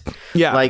This was really like a Avengers Assemble situation. It really was. Of getting every comedian from the time, from now and backwards, that was still alive to be in this movie. Yeah. I'm trying to remember who it was, because there's all the people I recognize, like the names. Spencer Tracy, Milton Berle, Ethel Merman, Mickey Rooney, Sid Caesar, Buddy Hackett, Phil Silvers, Jonathan Winters. And then there's others who... I didn't know. I don't think I'm just going to be able to click on him as a guess and it be the right one. But there's another just guy who's in, I think maybe one of the other cops who's... it might be like the cop that Spencer Tracy is friends with. Oh, yeah. I think that guy, it might be him or it might be another character who's like, I don't know the guy. I didn't recognize the name. I click on him on IMDb. He did... every single comedy of the 1930s. Yeah. He's in every screwball comedy movie ever made. Yeah. I'm like, Jesus Christ, they have everyone in this. So like even looking at it with our knowledge, it's extremely star-studded. But if we had our knowledge in the 60s going backwards, it'd be even more impressive. Because I'm pretty sure every single person in this movie has done 150 movies. Right. Yeah. It's crazy. It's not like now where you do 1, 2, maybe 3 a year. Yeah. It's like you do 8 or 9 a year. You've got your studio contract and you are cranking. Yeah. And that's all you do is just work. I forgot that Mickey Rooney's character's name was Ding Bell. Yeah. Yeah. Didn't Buddy Hackett also have a silly name? He did. He had a Benji Benjamin. Ding Bell and Benji Benjamin. Benji Benjamin. A real Humbert. Yep, that's right. I'd watch Buddy Hackett do what Humbert did. Oh yeah. Oh yeah. Okay. When Terry Thomas, British guy, started talking shit on America. Yes. The best. Yeah, it was really good. America, the most unspeakable matriarchy in the history of civilization. Again, dudes rock. Dudes rock. Dudes rock. I would, I don't know. I got a lot written down, but it's all about the stunt work, and it goes over the course of the movie. I got one related to the stunt work or the stunt work as it happened in the context of the movie, which is there are like 40 potentially fatal car accidents in this movie. Oh yeah, the stunt driving is insane. So many. Yeah, but I mean, also they speed up the footage when they do those, so they're not driving as fast, so it just looks more dangerous than it is. Mm-hmm. I mean, I'll just mention the couple that have happened at this point in the movie. Like when they first meet Mr. Howell, he does like a very funny, like he's hungover and drunk, he can't see. He gets up to go to the bartender, and the bartender opens like the blinds, and all the light from outside blinds him. Yes. So he does a stumble backwards into a half roll, and does like an amazing like back roll sick over roll. top of it. It's amazing. It looks so good. Yeah. It's awesome. Then there was the destroying the gas station. There was the driving the car down the mountain. Oh my god, that was like looked terrifying. Was that the black family that got run off the road? There was also that one. That was a crazy one. There was also that one too. Yeah. And then there's just so much more after that. Oh yeah. And then this is when. Oh yeah, I'm just looking through like the main cast, like tower controller at Rancho Conejo, Carl Reiner. Yeah, like just everybody gets a one shot role. Like Groucho Marx was supposed to be in one scene. Yeah. And they cut it. And then it was just all these things of like little people having one shot and then done. Yeah. Like Don Knotts is in it for not even that long. Oh yeah, kind of one scene. He picks up Silver. Yep. And he tells him about I'm a CIA agent, and you need to contact them for me, because if I try to contact them, they'll know where I am. So you need to contact them, tell them there's been attacks on my life, and then look, there's a service station. Pull over, we'll go there. And then he goes and steals his car. And that's all we see of Don Knotts. Yeah, and man in car in desert, uncredited, Jack Benny. Yep. It's the cast is absolutely bonkers. Yeah. There's one crazy scene which I don't even know if it's like congruent with the rest of the movie, but it was when the two taxi drivers were arguing. One was the black guy, Eddie Rochester Anderson. The other one was the other Peter Falk. Peter Falk. Yeah. Their argument was so bizarre. Unscripted. I read that Peter Falk was not given lines. He was given the ability to do what he wanted. Okay. And the black taxi driver had lines. So it was Peter Falk feeding off of his lines. That makes so much sense. That's why it was crazy. The exchanges between Falk and this guy are so weird. There's these weird gaps between every line delivery. So that was Peter Falk thinking of something to say. That was him freeballing. That was Columbo freeballing. Yeah. Yeah. Both eyes working at the time. Respect. Not squinty. Yeah. That makes me feel better, because I'm like, what was going on in this scene? I read that note, that trivia thing. It was it was all just on the fly, like, this. Okay, this. That's great. Yeah, I like that stuff. Yeah. A note I made was, man, living in Southern California in the 60s must have been so fucking glorious. Oh my God. Beautiful. To be a wealthy white person in SoCal in the 60s. But I think you don't even need to be I think wealthy. A regular white person. I think you could just be a regular white person honestly, and live in California. I think so. Like, it looked like just so beautiful. Yeah. And like the small, like the size and scale of like the towns was a lot smaller, but like everything was beautiful, pristine, well taken care of. Like it looked amazing. You'd have a 26-foot long Cadillac. Yeah. Oh, like it just like, I was like so jelly. Yeah. They like, it doesn't even look remotely like that anymore. No. Like there are parts in that movie that they looked like that less time than they've looked like the ones they do now. Like as soon as this movie was done, they tore all that down, they put in towers, and now it just looks like that. Yeah. That's It looked like that for 20 years, but now it's looked like that for 60 years. Exactly. Yeah, this made me want to watch more 50s and 60s movies set in LA. yeah, absolutely. I just wish I was there. Yep. Yeah, very true. As it goes on, Milton Berle's wife becomes an extremely tragic character. It sort of comes out that her story at the end is maybe like the reason because at first she didn't even want to go get the money. She's like, let's go on with our lives. Yes. But then she's like, maybe if I get enough money, I can get away from my husband, my mother, and my brother, and maybe go live in a convent. Wouldn't that be lovely? Yeah. I'm like, she's sad. That's not a good She's sign. a sad lady. Okay, hopefully you read this in your trivia too, because I was flummoxed by it. It's when I think the cops are talking about the betting further, and instead of tripling the bet, they treble the bet. The bet has been trebled. Single, double, treble. Is that a thing? I don't think so. I don't actually know what that is. What I don't know if it was just like a weird pronunciation. Or maybe it's some kind of like parlay type deal or treble, to make or become 3 times as large as Scott, as large or numerous. We just learned something today. So trebled and tripled are the same thing.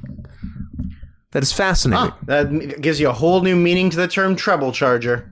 There was 3 of them. There are 3 charger. There's 3 of them. That is, I'm going to start saying that instead of tripled to sound fancy. Well, you are nothing if not a fancy man. I'm a fancy man about town. Fancy cat with a dumbass beard. No, that's cool. I mean, it's kind of cool, I guess. What else?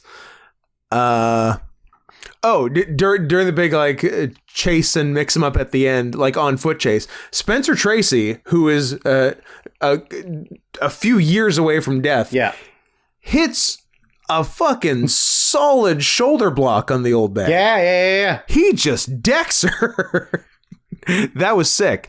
And I think that just made me make my next note, which was there's some amazing pratfalls in this movie. Yeah. Because they're all like older people in the 60s. Yeah. So a lot of them are from the 30s. 30s and vaudeville and all that. And apparently like you just needed to be able to take a fall. Everyone. There was like you said, look, fucking Thurston Howell is taking sick bumps. And like Winters was doing nutso shit. There was a really good Burl and Terry Thomas fight that was like pretty silly but well staged. Yeah, there was a lot of good stunt work. Like that's like the golden age of slapstick and silly pratfalls. Where entertainers had to be good at everything. Right. You had to you didn't get stunt doubles for every single thing. You had to do comedy, you had to do your own stunts, you had to be a great singer, you had to be able to dance on roller skates. You had to be like physically active. Yeah. Like, you had to be an athlete almost. Yeah, because even like Buddy Hackett's a fat guy, and he's one of the most athletic guys in the movie. Yeah. And Jonathan Winters. It's like a Chris Farley type thing. Yeah, like charisma and energy. Yeah, and you're a fat guy. Yeah. There was a couple other ones there was like some of the car chases and stuff where they're like once they all realize they got to like go to this certain park. Yeah, and they're like chasing after. Oh no, maybe it's after. Yeah, so they all go to the park. Is that where you are, or do you got more? No, I'm good. So they go to the park, and they're all kind of like searching, and they like all are trying to form these like secret side alliances with each other. It's great, yeah. And then it's kind of the original reality show. It is actually. Yeah, it really is. Everyone's like stabbing each other in the back and like, okay, if you and I get there first, we'll share it and we'll get out of there. You and I sex and so they do eventually figure out that it's like these palm trees that are sort of grown in an X next to 2 other trees that kind of vaguely look like a W. Yeah, the only thing that dying Jimmy Durante said was the money's buried under a big W in Santa Rosita or whatever. Yeah. I liked that. Sorry, to go all the way back to the beginning when he said that. That was a kind of a little funny thing in the car when they're all driving away from the accident and they're all trying to think of W words. And they're like, waterfall. And he goes, well, I hope it's not under a waterfall. I don't want to go under a waterfall. That's what Buddy Hackett says. I don't want to go under a waterfall. I don't want to go to a waterfall. Or there's like, witch, windmill. And they're just like naming W words. So they eventually find it. They all decide to dig. And then there was a very funny thing where they're like, okay, we found it. Like, we got to split this. We're going to split this evenly between everybody that's here. So it's Silver, who's like I guess he's kind of like he's like a Shakespeare lawyer, I guess, or something, right? Like he was one of the guys who just like got dragged into it by picking up Jonathan Winters. Phil Silvers, which is a thing you make money out of, is coded a certain way in the movie. Yeah. So he decides, okay, we need to break this up into how many people. Yeah. So how many people are there here? So he starts it himself and he goes 1, 2, 3, 4, and then he goes back to himself. He goes 15. Okay, so there's 15 shares. Yeah. And then everybody goes, you son of a bitch. You motherfucker. You motherfucking scumbag. You counted yourself twice. And he's like, no, I didn't do it on purpose. I swear it was an accident. I was just counting. But that was really good. I like that. That was great. Counting himself first and last and hoping no one would notice. So then eventually what ends up happening is while they're sort of like arguing over the money. So Spencer Tracy has fucked over all the other cops. Yes. He says like, I'm going out for a bit. Yeah. And no matter what happens, don't send any cops anywhere, basically. Like, I've got this under control. Trust me. Yeah. Don't come. Do not come. Do not come. I'm going to come. So while they're all fighting over like the money and everything, Spencer Tracy takes off with the money. Yep. Gets into a car, drives away. They all just pile into all of the vehicles they have, which leads to an amazing Jonathan Winters hanging off of an open taxi car door. It was as they're driving like 40 miles an hour. That car was fucking moving. And it goes from like sort of closed to just like wide open. And he's hanging off with his legs flying off the back. Crazy. Like, that was a great stunt. Yeah. That was a really good stunt driving. Oh, yeah. Yeah. So they end up chasing him into an old building, which then he like runs up. It's like a kind of a dilapidated old like apartment complex. Yeah. And so like, they chase him all the way up the stairs, and then he goes out onto the roof and he goes down to the fire escape trying to escape. Yeah. And then they all climb down and chase him onto the fire escape, and they all start fighting. And man, the collapsing fire escape thing was holy shit. That must have been terrifying to do. Yeah, they've all got harnesses probably, and like they're strapped in, but like, man, that thing is actually like 4 or 5 stories up. Oh yeah. And there's, I don't know, no CG, 12 people, a bunch of people, like everybody but the women, hanging off of it. Yeah. And like, crazy. that was crazy. So the fire escape collapses while they're all on it, which causes the briefcase to like snap open and all of the money like float down into like a crowd of people. Yeah. So then they all eventually like get down to go get, like, they're like scrambling to try and get any money they can. Yeah.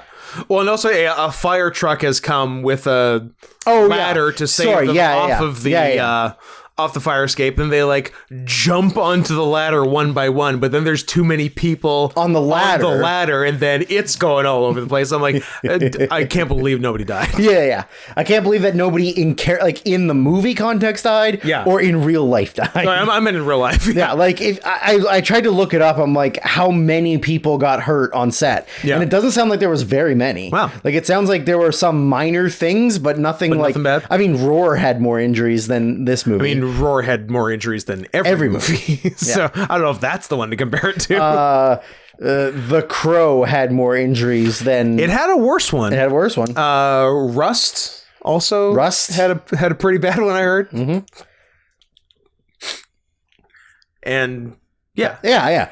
So the money's gone. Yeah. And they all just sort of like go their separate ways. Like, and did Spencer Tracy go to jail? Does he get arrested? What happens at the end? Or what do they do?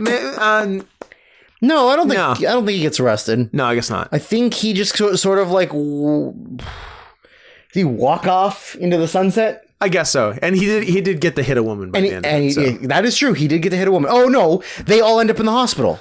Oh, that's and right. they're all in full the body hospital. casts. Yeah, that's right. And some of them are in very weird positions. Like Mickey Rooney's butt is in a cast, and he's like laying like face down, because he landed on his butt. which is very funny. And then so like they're all in the hospital beds like hurting. Yeah. And then all of the women of the movie are like mad at all the men yell for at being them. stupid. Yeah. So they all like run in, and Spencer Tracy's character like the whole time has kind of been like an older grump. Yeah. And he says like, I wish I could just have one good thing to laugh at out of all of this. And one of them, I think Buddy Hackett, throws like he's been eating a banana, and he just throws the peel on the floor. You could see it a mile away, and it was still Doesn't matter. perfect. Yeah, it was perfect. Like sometimes you set it up and you deliver. Yeah. Right down the middle, looks you in the eye when it shakes your hand. Don't need to get fancy. Just throw the banana peel on the floor. Next scene, have an old bitch slip on it. Absolutely. Ethel Merman comes in to yell at them. Everybody eats wins. shit on the banana peel. Perfect. Done. Yeah. And Spencer Tracy gets to Spencer chuckle Tracy about it. can die happy. Yeah. He just chuckles about it, and he dies 4 years later. But yeah, talking about it, I like it even more than I liked it when I watched it. Yeah. It's very fun to talk It's about. very fun. It's very good. Yeah. Yeah, I'm. It's been one of those things where I've always put off watching it. Yeah, because it's 3+ because hours. it's 3+ hours. But like, I'm glad I saw it. It's great. Me too. And now, next time we go to that Barnes and Noble, I'm gonna buy it on Criterion. Hell yeah, boy. Hell yeah. I like it. Yeah, that was a nice Criterion selection of that Barnes & Noble. And you said that was nothing compared to the one in LA. LA was 2 times the size, had every single one in production. Everyone that's in distribution, yeah. God damn. There's not a lot. There are quite a few that aren't distributed anymore, that are locked away in the vault. Oh, like Song of the South? Yeah. And the Black Cauldron? How come, why is Disney so embarrassed of the Black Cauldron? I don't know. I've never seen it. I haven't either. Because it's in the fucking vault. Where am I supposed to get it? Yeah. But like Dumbo's still out there. Yeah. Except for I think they cut out the good part. Cowards. We should watch the other Dumbo. I bet you it's good. Why do you think that? Because it's Tim Burton. He's great. He makes some good movies. Because it's Tim Burton. He's great. Correct. You heard those words.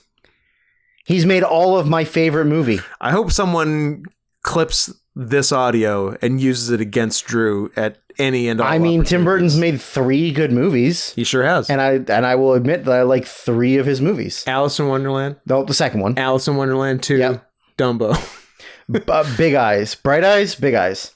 Big Eyes. Big Eyes. What was my cool take on Big Eyes?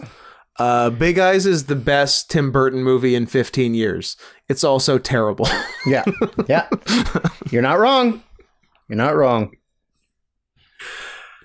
Which takes us to 2001's Millennium Actress, brought to you by Yummy Child.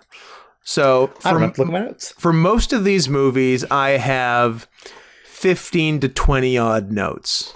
For Millennium Actress, I have 5, and Drew has 0. Which, for a good reason, though. Which doesn't mean it was bad or we didn't like it. Quite the opposite, in fact. This is very much like Jinro. Yes. Where I was too busy enjoying it to bother to look at a screen and type notes. You're too engaged in it. One, because you're reading subtitles the whole time, but also because it's legitimately good. There's not dumb stuff to comment on. You're just sitting not there making jokes, enjoying a really good movie. Yeah. Is this both of our first? No. You've seen Paprika? I've seen Paprika. As far as Satoshi Kon goes, I have seen 0 Satoshi Kon. I now want to see all. I've seen Paprika, Satoshi and Kon. I have Perfect Blue on Blu-ray. I just haven't had a chance to watch it because I've been too busy watching all of the garbage you made us watch. Other people are telling me to watch. And the funny thing is that Millennium Actress got released on Blu-ray Steelbook like 3 days ago. Yeah, amazing. Which is timing. so random. Yeah, you messaged me as like, can it only be called a coincidence that this movie that we're going to talk about just from 2001 just got this sick Blu-ray release? So number 1, somebody feel free to buy it for me. Number 2, feel free to send me money to buy it for myself. Number 3, either or. Blow me some kisses. Blow them kisses. 1 or 2, and then also 3. Yeah. Movie or money for movie and kisses. 1 or 2 and 3. So, yeah. So the framing of this movie is really interesting. Yes. Yeah. Like, and really unique. Very unique. I don't think I can even think of anything else even remotely like it. I can't think of a comparison. Yeah. So even if it was like a minor flashback that was similar. Yeah. Like I can't even think of anything like that. Yeah. So it's this Is he sort of a minor celebrity? I think he's not, because he's not a newsman per se. Well, in the description, he's a documentarian. Okay, he's a documentarian. Like he's a documentary filmmaker who has done some minor things, but not like a massive success. Yeah, and this is going to be, and this is what he thinks is going to be his massive success because he's obsessed with this actress who was very popular when he was younger. Yes. And then she completely disappeared off the face of the earth. She went full recluse. She disappeared, never to be seen or spoken of again. Yeah. And he's like, not only is he like a documentarian, but he's also like a film aficionado. Like he's very versed in like every bit of dialogue of every one of her movies. Yes. And he watches them like over and over again, like very like compulsive and obsessive, but also not really in a creepy way.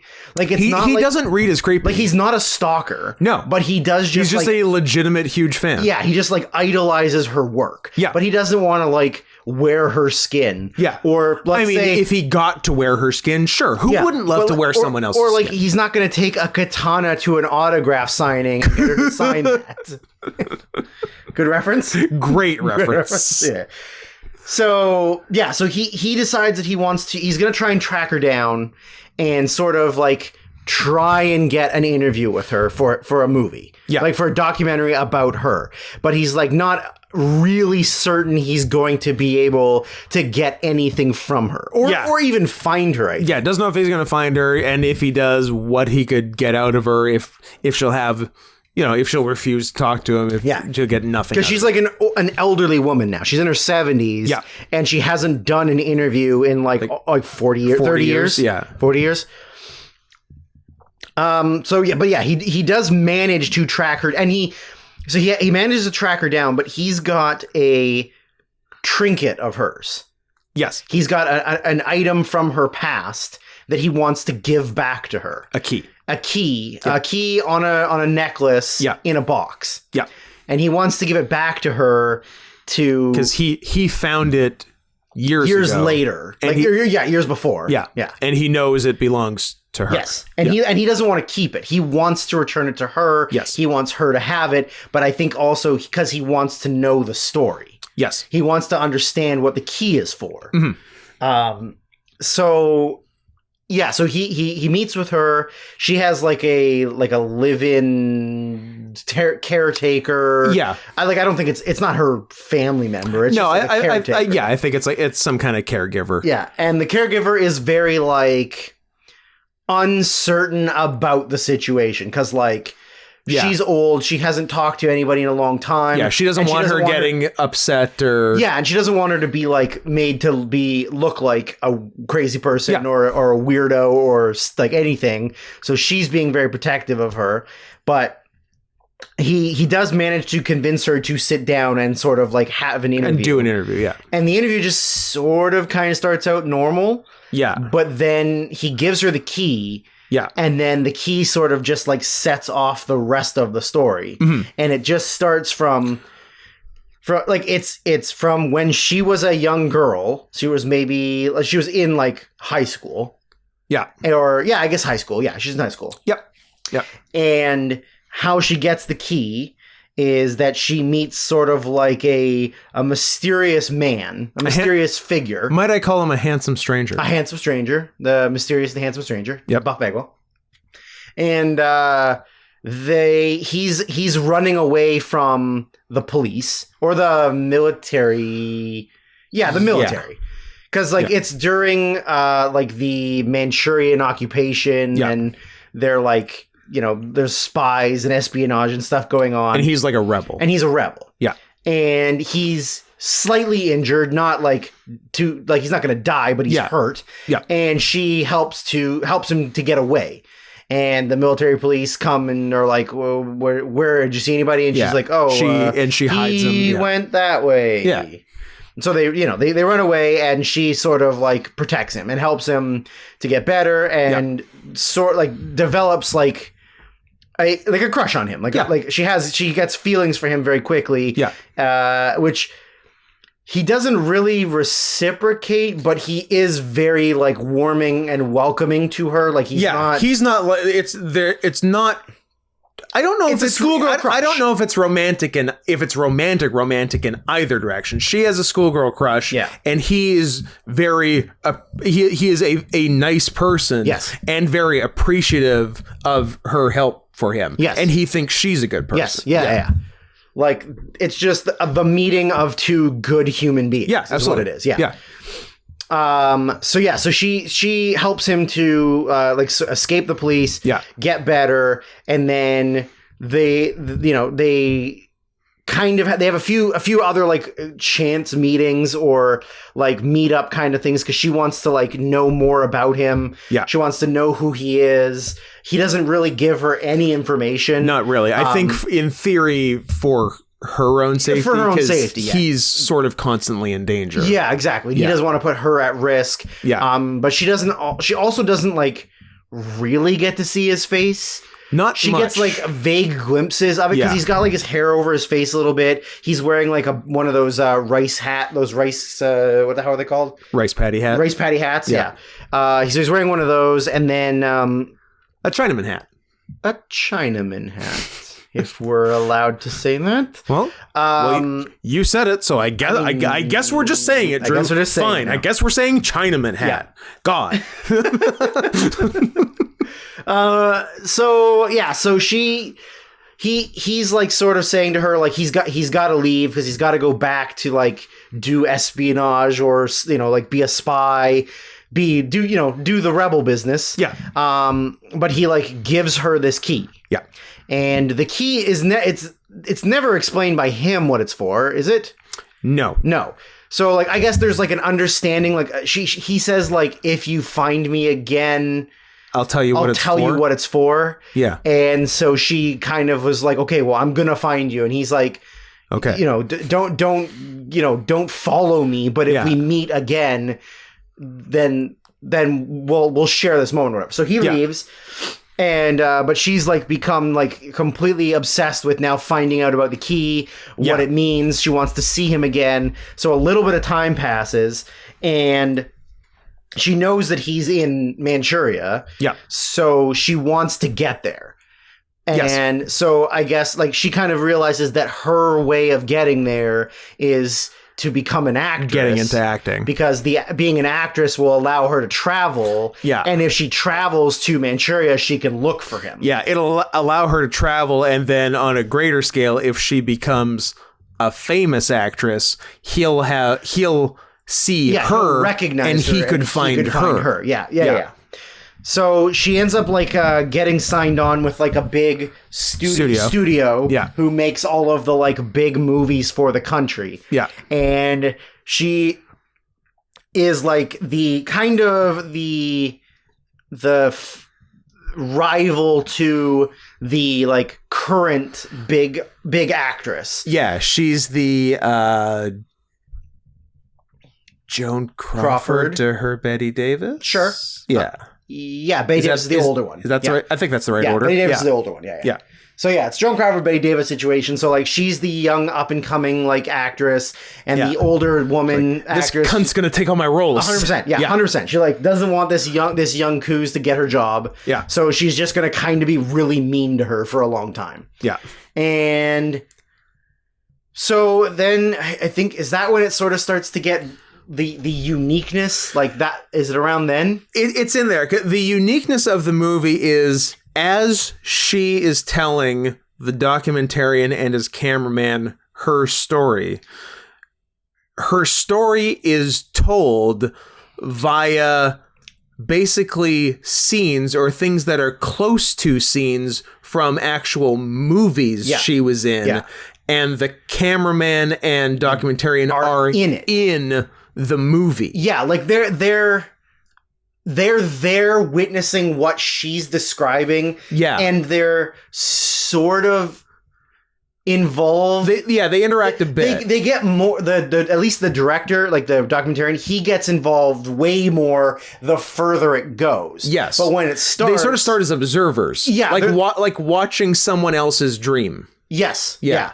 So like it's her reliving her life through what's happening in the real world, but then what's happening from her movie life. Yeah. And the movie life is sort of like a surrogate for what's happening. Reflective of things that actually happened, but through movie scenes. Yeah, so you get like a variety of different movies. You know, like you get the sort of, at the time, the modernized, like, real world, like, dramatic acting, but then you also get like samurai you get films. Samurai, you get kabuki stuff, you get kaiju, you get a Gojira in there. You get like all of that stuff. So it's sort of her, you know, what she was doing with her life, but while she's dealing with still trying to find this guy. And so she goes to some places and tries to ask people for some information, and if you've seen a man or if anybody's asked about this. And she gets like little bits and pieces of things, but nothing that's really concrete enough to actually do anything. To work on. And there's always, I don't know if you noticed it, but there was a couple scenes where there was something like very quick in the background. In the back, like somebody's watching or somebody's there, which whatever that actually was is never really explained, and that could just be like a figment of her imagination. Is it him, or is it just something she was hoping for? Was like there? He's been watching her this whole time, or whatever. It's real kind of up to interpretation.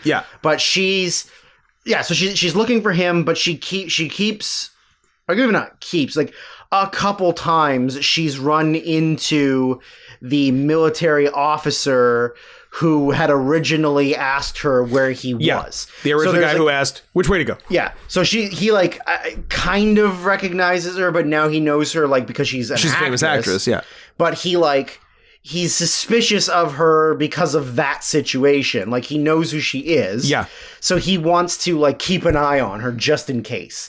So I mean he's like a huge asshole to her the whole movie. Yes. Like he's constantly like being like very threatening and aggressive towards her. Yeah. And so she's still doing this, but then as she's getting further along in her acting career, she's sort of starting to get a little like mentally unstable. Like she's having hallucinations. Yeah. And she's kind of having a blurred line between reality and like her career. Yeah. Like things are kind of melting together into one thing. And then, you know, like, so we're seeing her like get older and get older. Like, I don't know if you have any notes before I like keep moving on.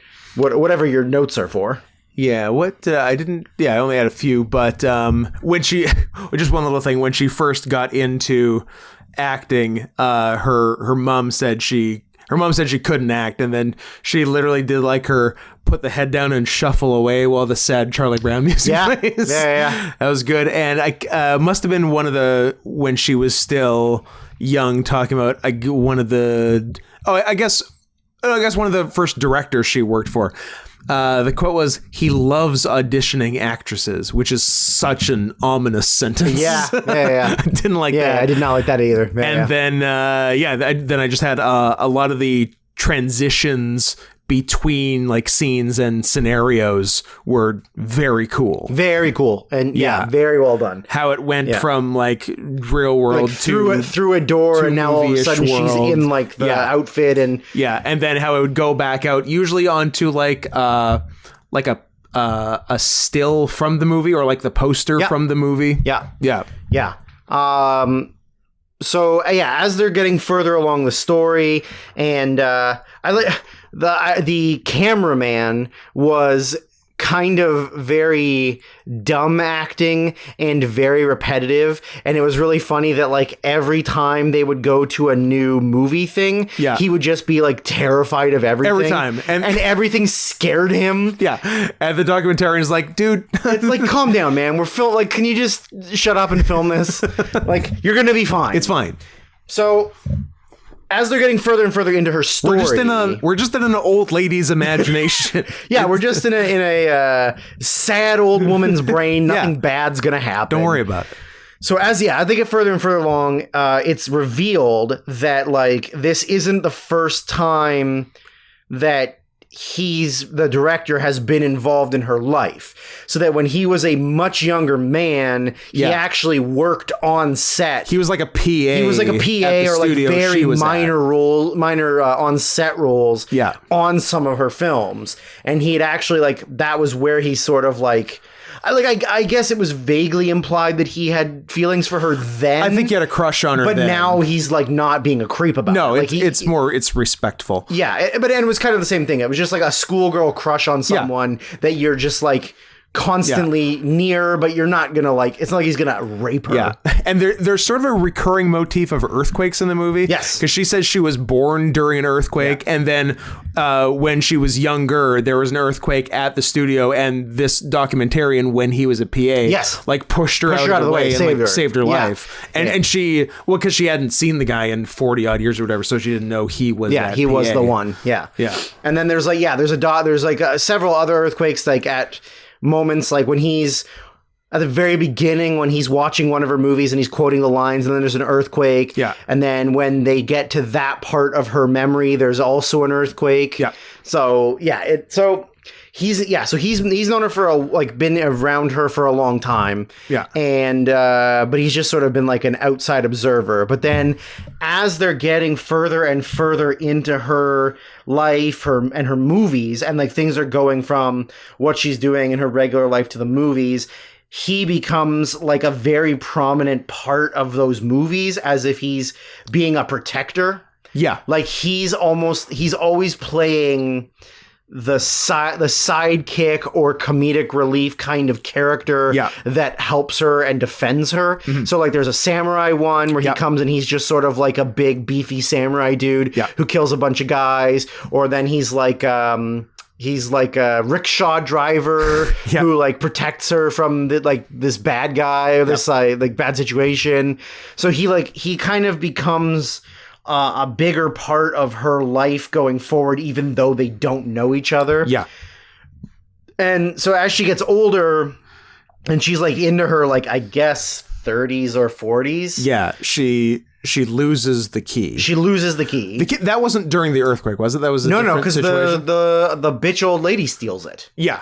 So it was during the earthquake. And after that's where she lost it. She's like, where is it? I can't find it. And it's because the bitch old lady actress turns out fucking Betty Davis stole it. Fucking stole it and then like hid it away. For a long time until the documentary director found it. And then so she after losing the key sort of like loses her spark. And she kind of has a breakdown and then and resigns to marrying the director from the studio, even though I don't know, it didn't seem like she was like madly in love with him or anything. Just like, I guess I'll fucking marry. But I mean, it's guy. also Japan, and I don't think you have much of a choice. Fair enough. I think if a rich fancy director wants to marry you, you're gonna marry him. You have no choice. And then then there's like a really, really depressing scene around there where like she's older and they're talking to her and she's talking about like how like she can't even really remember what his face looks like anymore. And she just like has like this very depressing speech about like this has been her life and now she can't even remember what it's for. And she has this sort of epiphany or realization years into it that even if she finds him, she's no longer the girl that he knew. So it's different and it wouldn't be it wouldn't be like it. What you can't even get what you're looking for. Right. Basically. Yeah. Your whole life has been for this thing, but now so much has changed. Yeah. It's not even It doesn't the exist thing. anymore. Yeah, it's not there. I guess there's not really anything we're missing other than going to the finale, right? Pretty much, yeah. So she years and years later after getting married, after losing the key. Losing the key. She finds the key in a box, in a random box. Yeah, where it's revealed that Betty Davis stole it out of jealousy and then just gave it to the director, and he kept it in a box. Yeah. So I think that's and then how did it get from the box to the documentarian? Did she get it back and then she get it back and then and then was that in the earthquake then? Oh no! I guess is it somewhere else? Is it multiple earthquakes though? Because the Betty Davis stealing it is 100% the earthquake. It is. Okay. Yeah, but then how did she lose it again? I don't remember how she lost it again, but did it just got put away somewhere or something? Didn't it? Like she saw it and she was like, "Oh, I haven't seen this in forever," and then that's when she sort of remembers that she doesn't remember him and then whatever. Yeah, and then she puts it away to for safekeeping, and then because I'm trying to think where the documentarian found he found it in did he find it in because the studio went out of business. Yeah, did he find it in the demolished studio? Yeah, I think so. I think so. Yeah. I think that was the deal. Yeah, so he gets it but he realizes that it was her. This is her key because she would wear it. Yeah. In all the time until she lost it, and so he knew it was hers. Yeah. Yeah. So it kind of turns out that now in real life, when she's an older woman, that she's been very ill.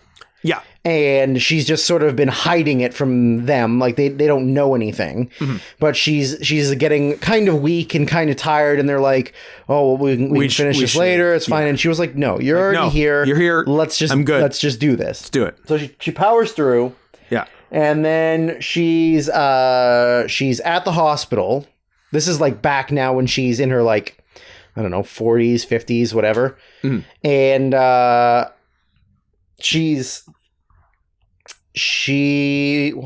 is she in the hospital? Why did she go to the hospital? At the end or no, before. When she finds out when that whole reveal of what happened to the well, she only finds out part of it there, and then the documentarian tells her the rest. Yeah. But why is she at the hospital again? Why is she there then?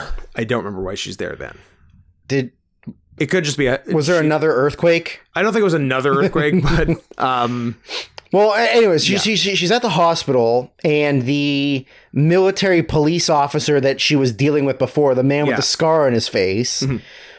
He shows up and he's an old man. He's got no vision in one eye. Yeah. He's missing his leg at the knee. He's on crutches. He's in his 80s or something. Yeah. And he wants to talk to her and he's apologizing for being an asshole to her. And she kind of doesn't really want to hear it from him because just the way he treated her pretty much every time they had ever met up with each other. Fuck you, dude. I don't care if you're sorry now. Yeah, being sorry now means nothing. Yeah. You literally ruined a part of my life. Yeah. And he's also sort of been because when she's having flashbacks to some of the movies, he's sort of a villain character in the movie flashbacks. And so she storms off. And then he kind of collapses and has a little bit of a breakdown. Yeah. And the director talks to him. Yeah, and the director who was the PA who was the PA then. Yeah. Sort of talks to him and is sort of getting information on how she knows him. And then he just straight up admits that the man she's been looking for this entire time, that she was in love with and has spent her entire life looking for, I tortured to death years ago. Yeah, not that long after she met him. Yeah. So he's been dead for at this point 40 years. Yeah. Because I murdered him. And she never knew that. Yeah. So now the documentarian has known that the whole time and just kept it from her. Yeah. Until she's now at the very end where she's, So back in present day, there is another earthquake. There is another earthquake. And it sends her to the hospital. Yeah. Because she's already very delicate. Yes. She is a woman in her 70s. They're all delicate. That's true. And and so then does the documentarian tell her? No, he has the internal conflict. Yeah. Of, do I tell her and she dies knowing she's going to see him, or do I not tell her and then just leave her? Because that's a sad thing to tell somebody. That is a sad maybe thing to tell on their someone deathbed. who might be on their deathbed. Well, because he knows she's on her deathbed because the doctor tells him, and then he goes and tells her, the doctor says you're going to be fine, and she goes, "You're a terrible liar." Yeah, that's right. Right. So then, and I think it just sort of ends with him not telling her. And right. She says something about I'm just glad that I know I'll be seeing him soon. I know I'll be seeing him soon, and she sort of comes to the realization that the search is what she loved. Yeah, it was the chase. It was that. Yeah, it wasn't even so was the hope. Even if she had found him, then that's the end. And it's over. And nothing magical is going to happen there. But the pursuit was what she actually loved. Yes. Yeah. Yeah. And what do they have? Before the reveal of the guy is long dead, I wrote, I'm getting real your name anxiety about her finding this guy. Only she doesn't. She doesn't. It is because he's dead. It would be interesting if the guy in Your Name was also just dead when she goes to find him at the end. Yeah. But I think that one works better with them with it working out. Yeah. And just my other note was that was kind of beautiful. Yeah. I mean, Paprika is also really good, and Perfect Blue is apparently also amazing. So yeah, Perfect Blue is sort of the basis for Vox Lux. Yeah. Kind of. Yeah. So So this is Satoshi Kon's second movie. So it's Perfect Blue, Millennium Actress, then the Tokyo Godfathers. Yeah. And Paprika. Am I missing any? Director. Perfect Blue, Millennium Actress, Tokyo Godfathers, Paranoia Agent TV series, Paprika, and that's it. Yeah. So four movies, and then fucking straight up died. Yep. The documentary on him is very good. Satoshi Kon, The Illusionist. So go see that in addition to his four movies. Starring Edward Norton, The Illusionist. And featuring Hugh Jackman, The Prestige.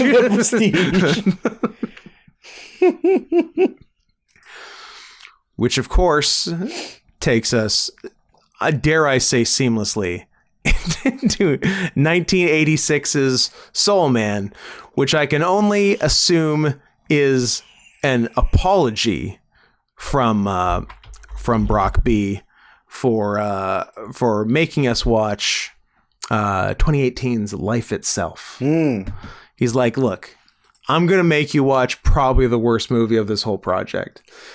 But after that... Little did he know somebody was going to suggest Home. I was going to say, no one could have prepared for Home. But as a little refreshing lime wedge after the bitter tequila shot of Life Itself, here's Soul Man. 1986 blackface. But is it blackface? I couldn't tell you. I did not know about this movie. I knew about it. I did not. I'd never seen it. This seems like a parody movie that you and I would make a joke about. But it's real. And then just that would be one time we'd make a joke. Yeah. Ha ha ha, move on, never think about it again. But this is a real movie. A studio made a whole real movie. It sure did. With real actors in it. Different time. Different time. Would you would this fall under for you, boys being boys? Yes. Yeah, it's fine. I liked the opening credits. I liked the white font with one black letter in each title. Yep. That was a real chef's kiss. That's good. I love the opening scene. I love giant 80s stereos. Yeah. I want one. Yeah. I want one that takes up the whole Whole wall. What could all the buttons be? The buttons are just there to hold it all together. They're like screws. They're load-bearing buttons. They're load-bearing buttons. Yeah. Okay. They're there to keep the framework together. I like that. I'm like, how could you need to do that many things with a stereo? Yeah, you got your treble, you got your bass, the dials. That's it. The dials. You got your AM, you got your FM, you got your PM. You got amplitude modification and frequency modulation. Yep, that's the one. Oh my god. Moon pies. Moon pies. What a time to be alive. What? I made myself laugh with one of my own notes. So he's so our hero. Our hero. I would call him a hero. He's a hero. C. Thomas Howell. Thurston Howell the Third. Yeah. Yeah, you nailed it. Love it. What do you say? What would you say to me? Painting my entire body black. He doesn't paint it. A point I will get to later, and why I will defend to the death that this movie is not racist. Okay.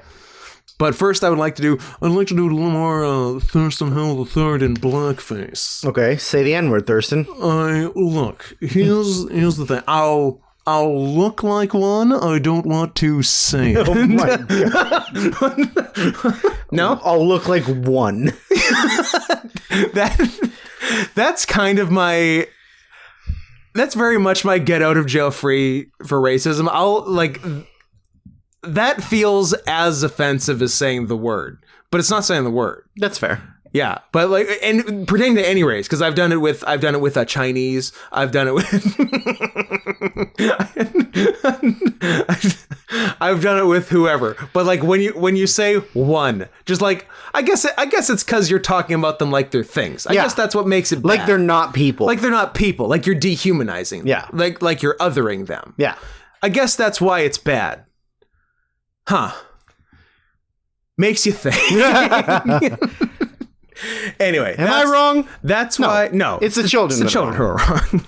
It's the children who get mad when I refer to one of them. Mm-hmm. So, C. Thomas is P.S. Always love first initial. Yeah, love it. It's literally never not worked. H. John Benjamin. F. Lee Ermey. Yep. Yeah. Yep. No, R. Lee Ermey. Ermey. F. Lee Bailey, O.J. Trout, and F. Murray Abraham. And F. Murray Abraham, and F. Scott Fitzgerald. Yeah. Big F. Whoa, what did Scott Fitzgerald do to you? He F'd me. You know what? F. Scott Fitzgerald. I don't even know what that's from, but it's from something dumb. Oh, is it? Yeah, it's a joke from something. I thought that was a fun new bit. Oh, no, it's a joke from something. All right. Well, I'll allow it. But watch yourself, counselor. Oh, I'm getting ready for Law and Order. Yep. I wrote, my first note is, if this movie keeps portraying women this way, I'm in. Which is the dumb woman that he's in bed with. That he's in bed with, and they're like, whereas Buddy comes in, and they're both got the letters to find out if they're going to Harvard. Yeah, and this is the note that made me laugh a minute ago. Oh, nice. Sweet, you both get into Harvard Law. Now you can fuck each other and stop trying to keep up appearances like with this bitch in bed. Yeah. And I like that they're like, the woman, they're sort of like, hey, hush up, babe. Shut your face. We're doing this. Yeah. So they're going to open their letters. They both get in. And then the friend goes, shouldn't you introduce each other? Shouldn't you do introductions? And he goes, oh, yeah, of course. Sorry. And then he turns to her and goes, hi, I'm Mark. Sure. Like, he just had sex with her, and now he's introducing himself. Now we're learning names. Yeah. And I'm like, I like, if they're going to treat women like this the whole movie, I'm in. Absolutely. Yeah. I'm in. Mark Watson. Yeah. Mark Watson. Not to be confused with Marcus Washington. Marcus Washington. Which is what one guy wanted to keep calling him. Yep. Which, fair. Yeah. And then So basically his dad is just, Mark Watson's dad is just a rich piece of shit. Yeah. Who decides to cut him off for no reason, even though he just got into Harvard Law School. And then, of course, he's stressing about how he's going to pay for Harvard Law School. And I'm like, oh, no. Paying for Harvard in 1986, that must be like $5,000. And then they later say it's $10,000. I'm like, yeah, but still. Yeah. That's how much my high school cost. That's 1/3 of what my university cost. Yeah. And I don't believe you went to Harvard Law. Or did you go to Harvard Law? You don't know that. No, you went to Harvard Business. Harvard Business. That's right. I went Harvard of DeVry. University of Phoenix of Harvard. Mm-hmm. 1986, Julia Louis-Dreyfus. I would like to go to there. Oh, yeah. Yeah. Yeah, she's had a strong 35 years. Yeah. Yeah. Except the first couple early seasons of Seinfeld where she has shitty old lady hair. Oh, she's a little Jewy. But then she gets hot for the rest of it. Super hot for the rest of it. Like season 3 and 4, Elaine is like top level. Yeah, it's amazing. Season 1 can suck it. I was writing these as I went, and then obviously got the answers as the movie went on, and I just didn't go back and delete them. Yeah. I just wrote, what was the motivation for pulling his son's tuition? It's expensive and he didn't want to pay it? No. For your slacker son to go to the most prestigious school, and one of the most prestigious schools in the country? I was going to say, I don't think your son's that much of a slacker if he got into Harvard Law. I think your son's doing well. He's just chill. Yeah. That's all. Yeah. And the dad, there was no... Boon. And he fucks. Yeah. There was no explanation for why he would cut his son off at the time when his son literally needed his money the most. Mm-hmm. Besides, I don't know, because it's a movie. Yeah. But we find out why in maybe the next scene or 2 scenes later. Yeah, I guess. So, turns out he goes to see his dad's psychiatrist, who is played by the dad from Alf. Sure is. He was the one that told him, his dad. Yeah.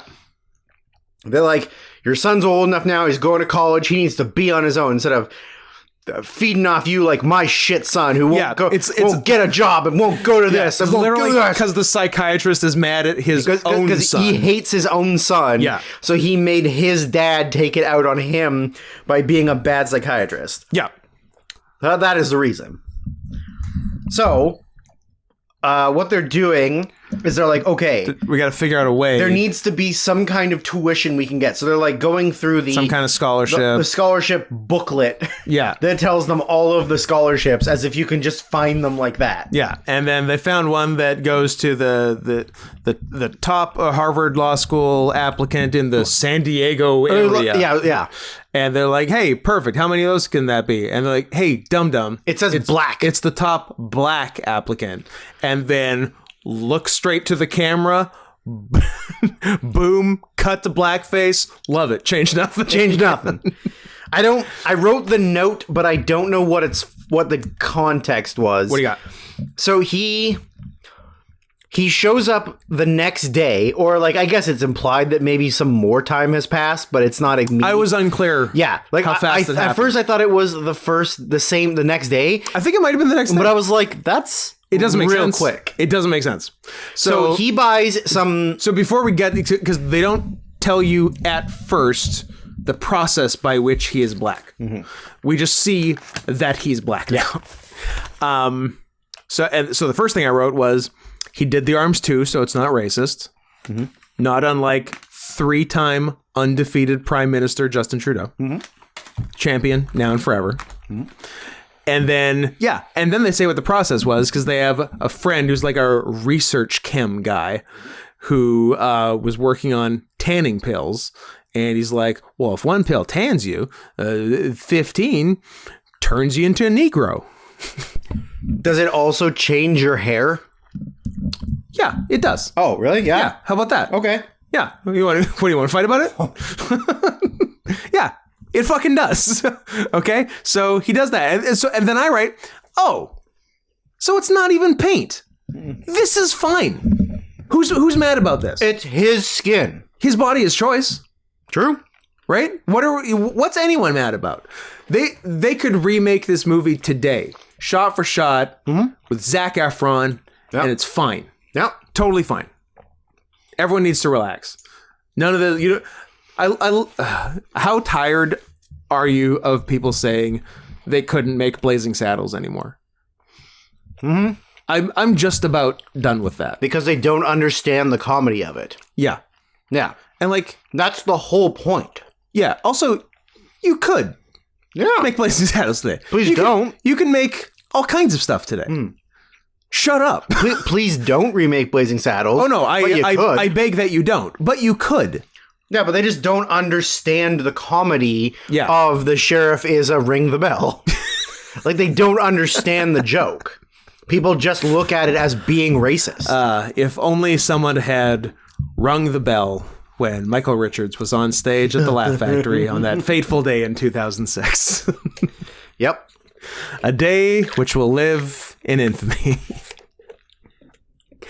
Yeah, it's not even paint. It's fine. And then, at some point, they're like, what's it going to be like to be black? And then there's like, it's going to be great. These are the 80s. It's the Cosby decade. That's what I wrote. I wrote the Cosby decade, but I couldn't remember the context. That was the context. Yeah. Yeah. What are you? It's gonna be. It's Cosby. It's gonna be better to be black than white. Yeah.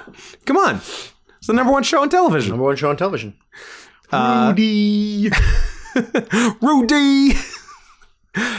What are my one word impressions? I got Rudy for Bill Cosby. I've got well for Ronald Reagan. Pretty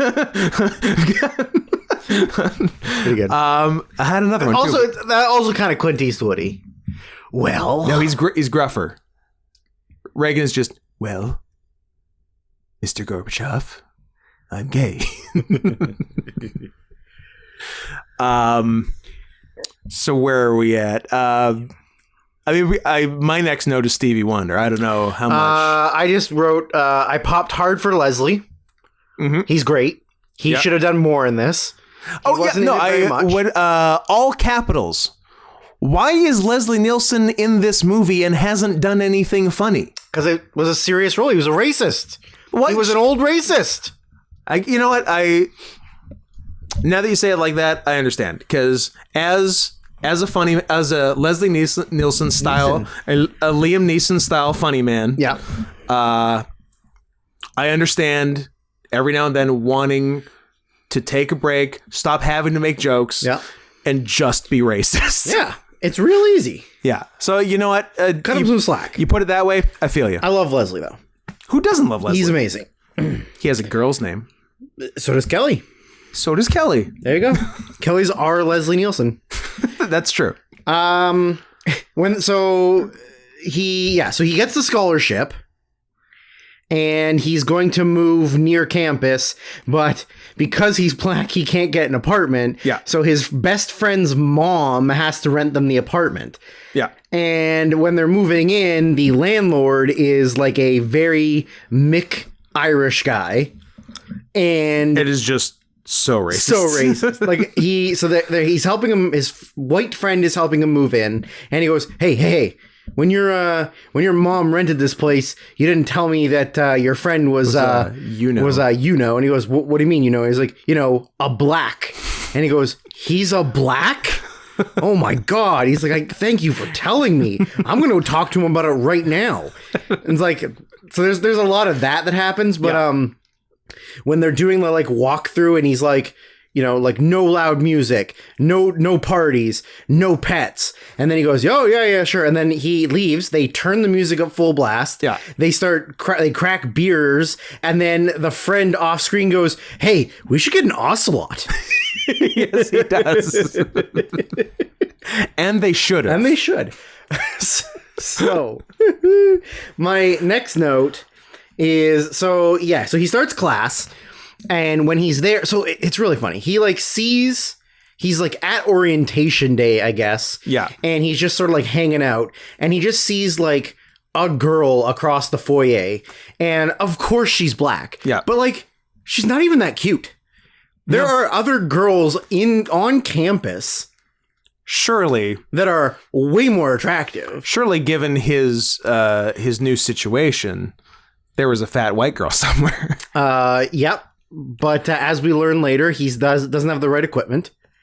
True. So Sad.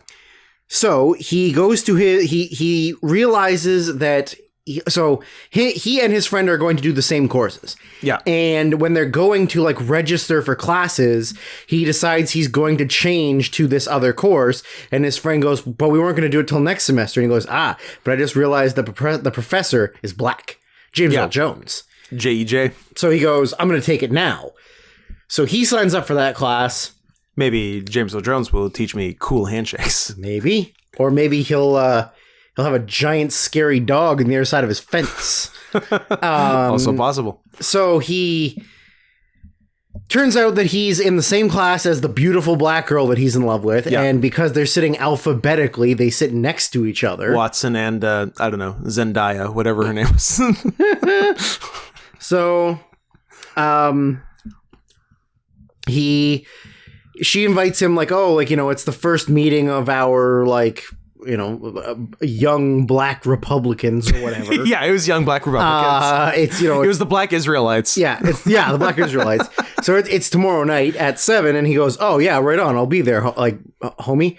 And he goes to his friend and goes like, "I don't know what this is. Like, what am I? What is?" He's like, "Oh, it's like one of those militant. They're like, pretty militant, fight the power black groups and stuff." And he goes, "Oh shit, okay."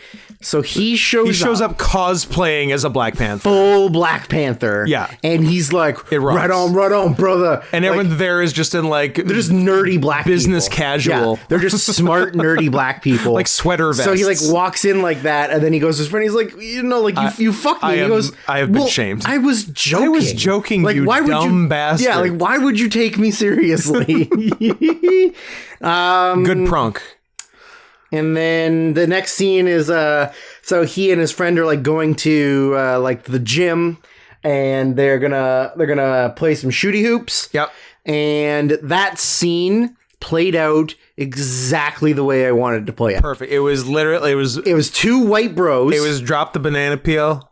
Yeah. Let Ethel Merman slip on it. It was two white bros who were picking teams. And they see him and they go, "Oh, well, I'm going to put him on my team and you can have his friend." And he goes, No. I want him on my team." He's like, "Well, I've already started writing. I've started writing so he's it, on my so team." I should it's probably... not fair because you have the other... Jamarcus or whatever. So you have him. Yeah. We're going to have my man Marcus. You have... it's actually Mark. You have Disquarius. Yeah.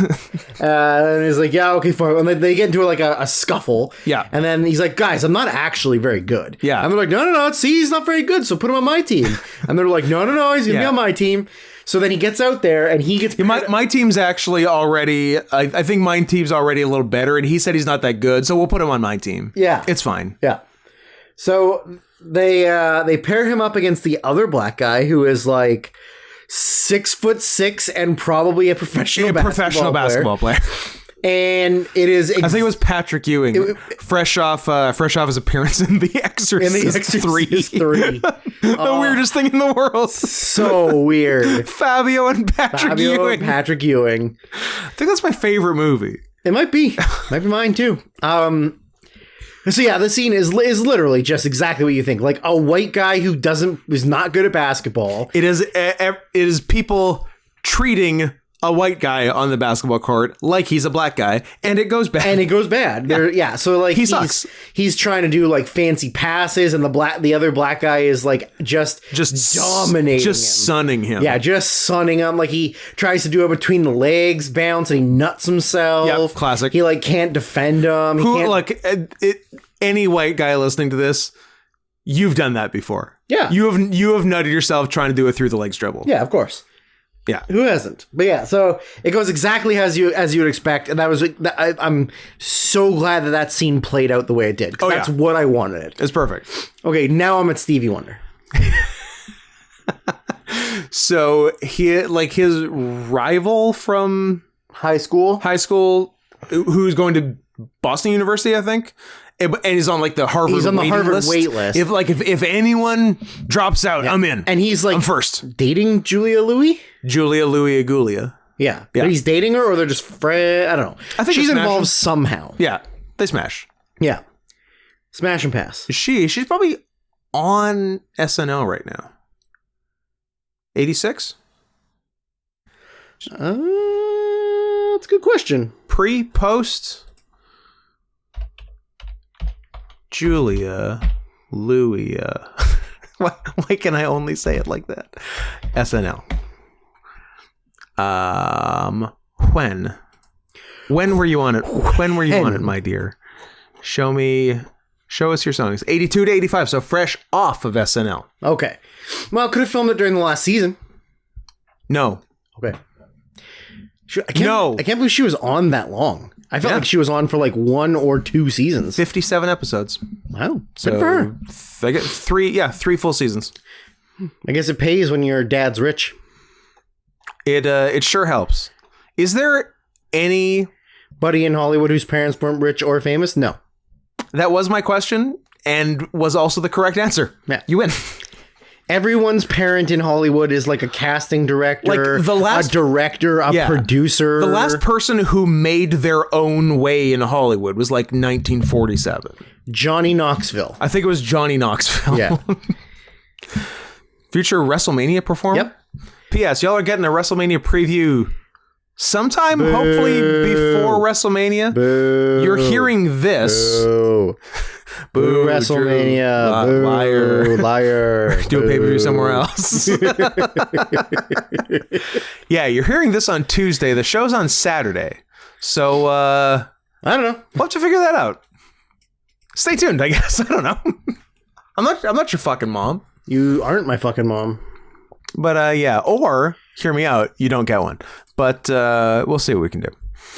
When is dinner? Oh no, I guess we got to do Stevie Wonder. So Rival and Julia show up, and he can't let them see him in blackface. In tan skin face. Exactly, which is fine. Not illegal. So he do not call the police. Throws on a pair of shades. Yep, and full on Stevie Wonders it. I laughed so hard and so loud. I couldn't believe it. I could not believe they were doing it. Yeah, it was pretty amazing.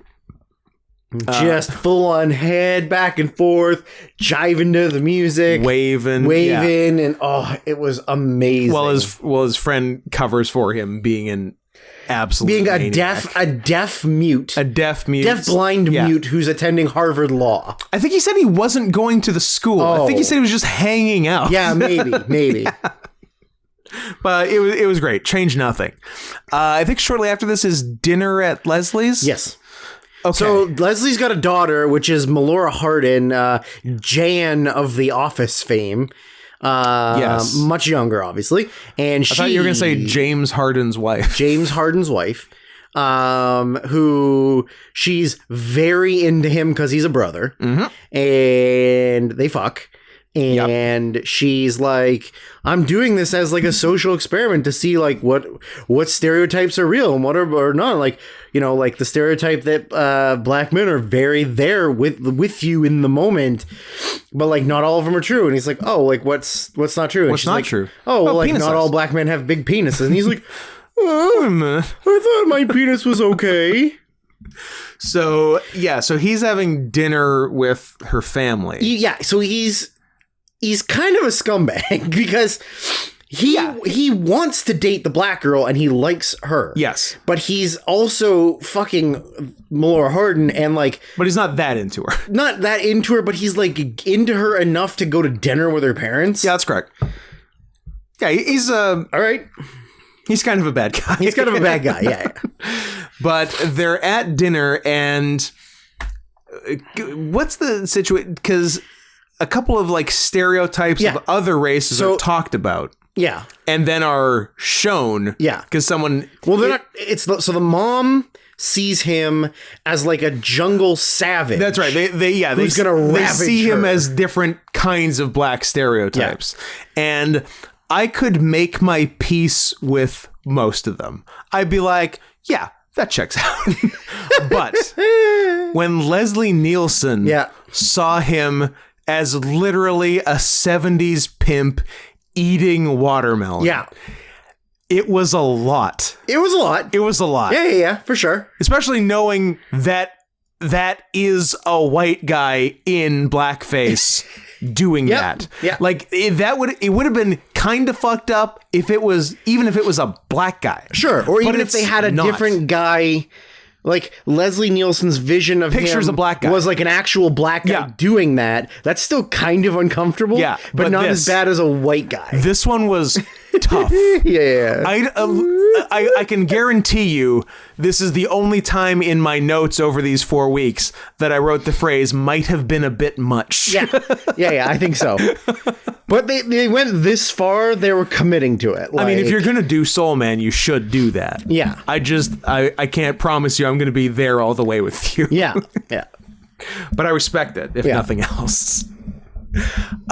Shortly after he gets arrested. He gets arrested for so he gets pulled over by the police for driving like a normal person. For DWB.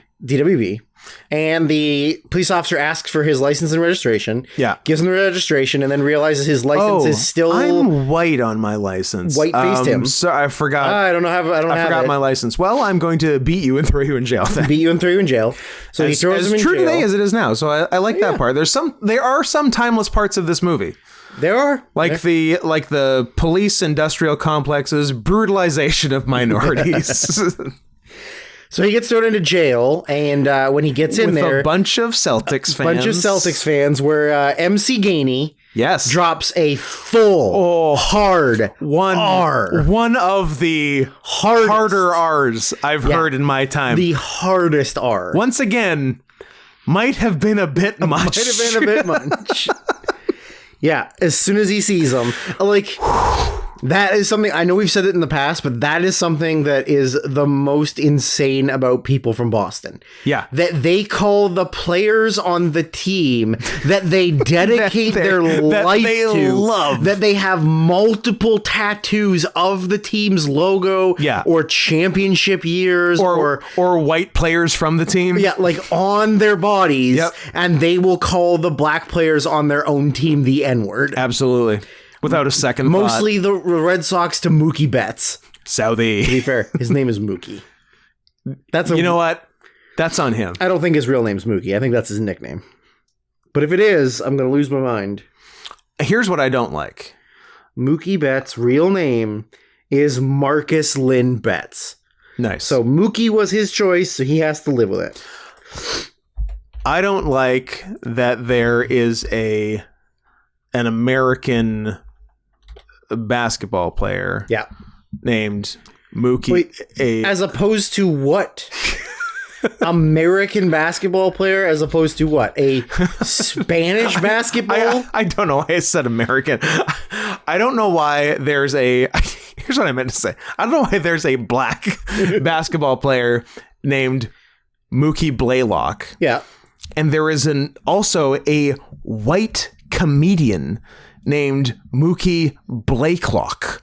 I don't know. Those are two... Is Mookie Blakelock younger? Yes. Then obviously they were a fan of Mookie Blaylock. Yeah. 2 years younger. Oh. What do you think about that? Is Mookie both of their real names? Michael for Blakelock and Darren O'Shea for Blaylock. Maybe it's just like the comedian doing something funny because his name sounds like Blaylock. Maybe. Yeah, it would be interesting when he adopted Mookie. Yeah. But he is in 2014's Beef. Yep. Never forget. Mookie. What a name. Mookie Blakelock. Mookie Henson. White man. I'm going to start calling you Mookie. Are you? Mookie Henson. I dare you. Okay. Call me Mookie one more time, motherfucker. Say it again, motherfucker. Now, what was the context for this? I guess there was a situation where it would be better if he wasn't black before the end. And I was like, oh, tell me he's going to do whiteface over blackface. he never did. I can't remember what the scenario was. That would have been amazing. But I'm like, I thought it might be coming. Yeah, me too. And then, and my next thought was, and we have entered the every sitcom episode phase of the movie, where he's got the two girls, girl in each room, and like the parents show up, and yeah. So that was that part. I thought that part was a little hacky. I thought the rest was cool and original, but I thought that part was hacky. The only note I have left is. Leslie Nielsen needed to do more, although he did get to punch a Negro for banging his daughter. That's true. So that might be more than enough. He did get to do the old gut punch. It was very good. Yeah. Like he was a landlord that was owed money. Yep.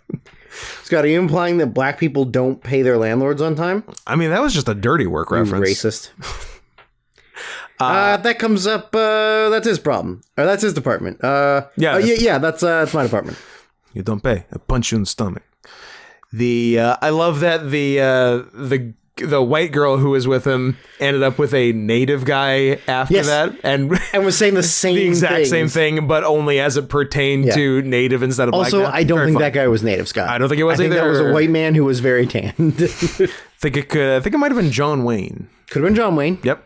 He's played a native. He's played Genghis Khan.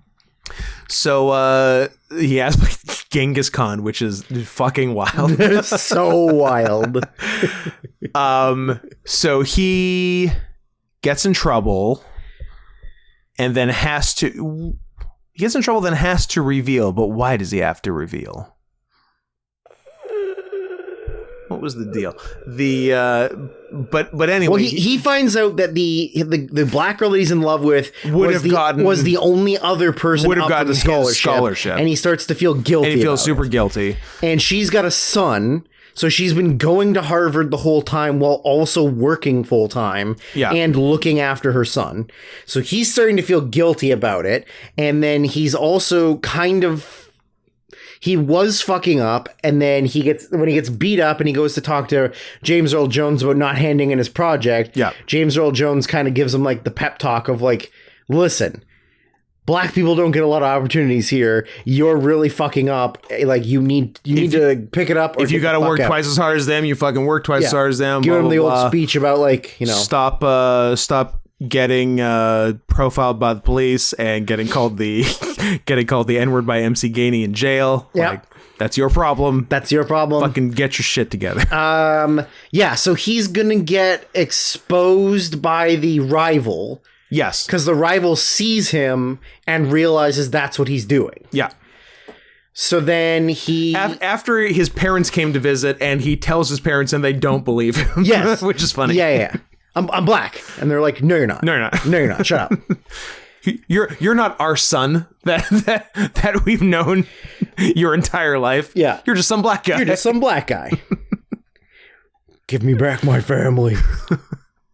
So there's some sort of like tribunal to decide his fate, and he shows up unblacked, which raises the question: how fast do you unblack when you stop taking the tanning Apparently pills? A couple hours. So he's been taking 15 pills a day every day this whole time. Yeah, he's been taking to stay that dark. As many pills as Cody Rhodes has been taking to not turn into his father. Yes. And then when he goes back to white, it also fixes his hair. Yeah, that's right. Yeah. He doesn't no longer I don't know why you're so hung up on this. He no longer has nappy ass weave. He's got a regular white person hair. Okay, Imus. You want to get kicked off of CBS? I'll kick you off CBS. I don't give a shit. Do it, coward. My final note was the black girl that he actually likes. I'm like, she has a kid. Why are you pursuing this? Also, she's not even attractive. She's not that hot. No, she's just a whatever. But I guess because he's black and he's like, I need to be with another black girl. But he's not black. I don't know. And now he's not black at all. And then they end up together. And he gets to still go to Harvard. He gets to still go to Harvard. She gets a scholarship. He has to give a percentage of any of his future earnings to a black scholarship. P.S. That was if I'm signing the deal, that's the deal breaker. I'm no way I'm doing future earnings. No, future earnings. No. I'll pay the shit back. I'll take some kind of hit. Yeah, I'll take some kind of one-time hit. Do pro bono stuff in the hood. Yeah, I'm not taking a forever hit. No. Because I'm going to be a billionaire, and I'm not going to give you $150 million. Also, I don't know how much that contract. That's a surgery right there. Binding. True. Right? It was written on a napkin. You signed a contract. You signed a contract with your college professor. Written on a Popeyes napkin. Roscoe's Chicken and Waffles wrapper. A greasy wrapper. But no, like, I don't know how much that is like binding contract with your college professor that in 20 years you're still going to be giving 5% of your earn. Like, what, is he going to take you to court? Yeah, is he going to storm into Price Waterhouse Cooper and kick your ass if you don't give him $4 million? No, and also he'll be dead. Shows him. Even though he's not, he's still alive. Might never die. He might bury us all. I hope he never dies. Yeah. I like him a lot. I like him a lot too. He's Mufasa. He is Mufasa. And the voice of CNN. Well, he used to be the voice of CNN. This is being gay.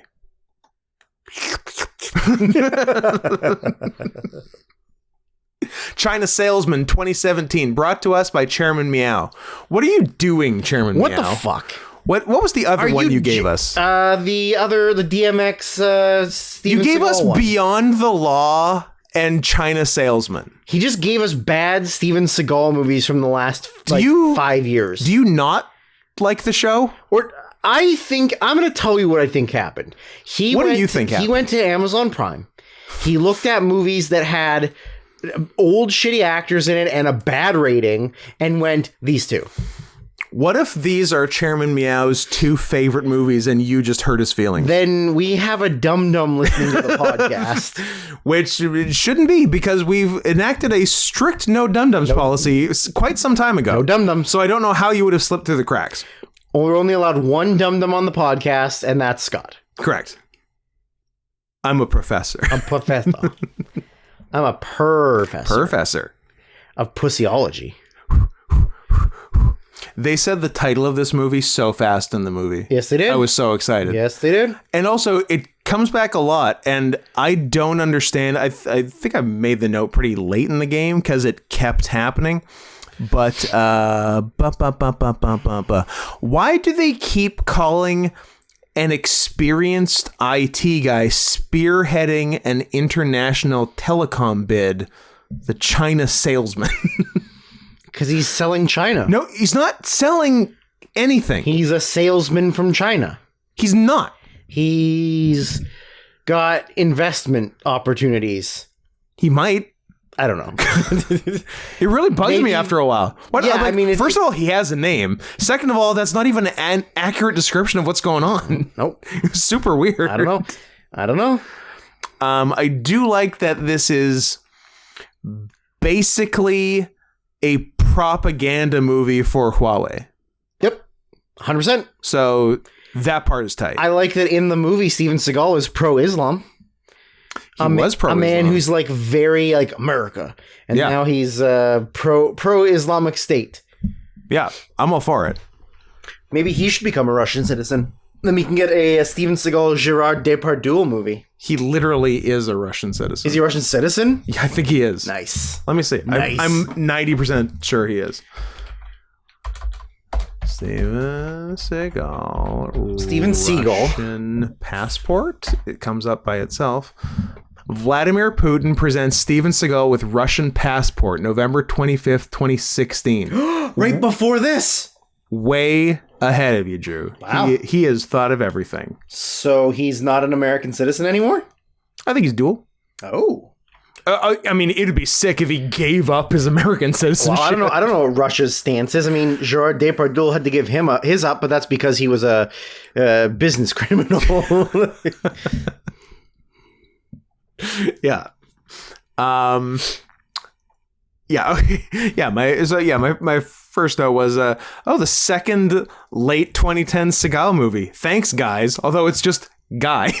It's just the one guy. It's the one guy. So thanks. My first note is I love how unnatural acting comes to Mike Tyson. Oh, he has a tough time. I love that in his first line, it seemed like They had to redub the line.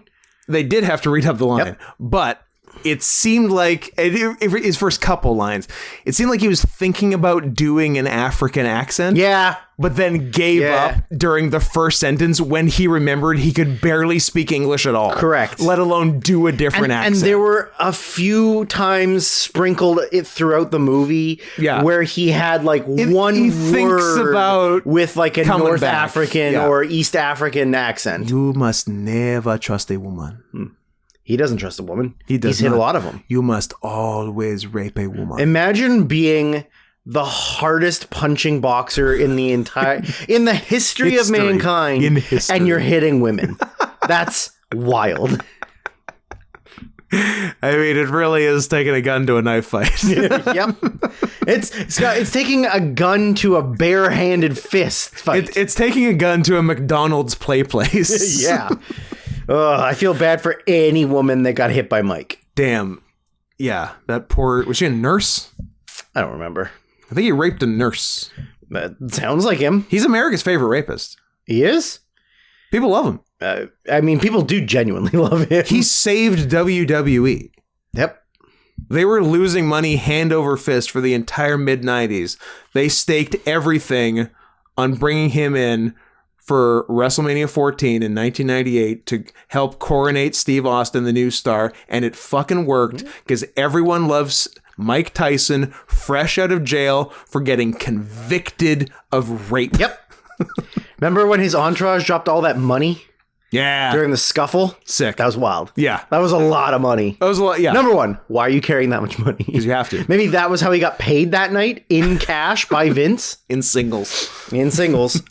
I also got to see my favorite thing. I got some local whites. Yes. There was a lot of local whites to the region. Local whites and I mean the region which was Africa. This was filmed in Africa. Of course, it was Africa, and not China pretending to be Africa. Not Western China. Yeah. You sure? Yeah. It seemed like Africa. In the background, you can see the prison. You can see Tiananmen Square. Yeah. You can see a Uyghur camp. Yeah, that's what I was saying. You can see one of the Uyghur prisons in the background, and they're like, no, this is Algeria. Who's your favorite Uyghur? Mine's Jamie Kennedy. Me too. I also love Jamie Kennedy. Malibu's Most Wanted. He is. And always will be. Is something at the beginning. What the fuck is with this Russian question mark couple? Yeah, I don't know. One was definitely Russian. The other one could have been just nebulously anything. European. Yeah. Yeah.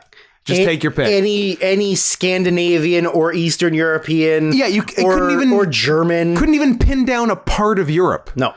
Like Portugal to Vladivostok. Anywhere in between. Yeah. Is she Romanian? Is she British? She could have been Turkish. Yeah. Yeah. Or noted part of Europe, Israel. It's the end of the show. Oh, sorry. Turn the show off.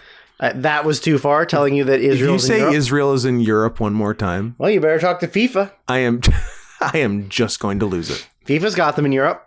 I know. But you know why, though? Because they can't put them in Asia. Because if they're going to play games in all of those other Middle Eastern countries, they're going to get Munich.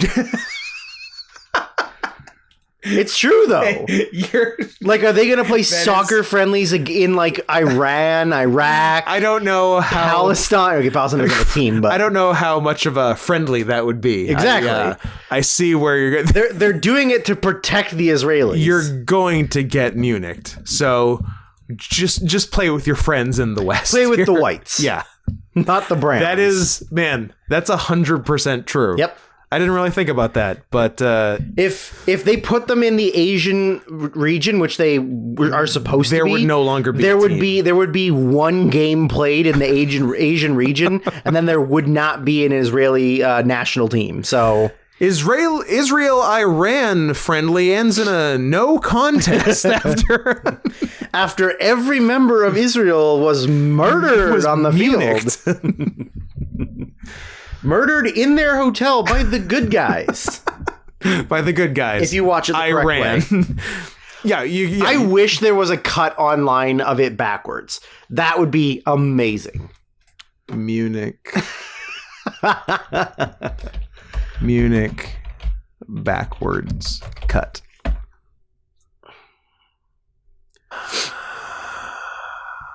No, there's a hole in the market. We can do it. Let's get our editing skills together and recut Munich. It's time backwards to front to fix Munich, so we can see the real good guys win. So we can see these Israeli troublemakers get their just desserts.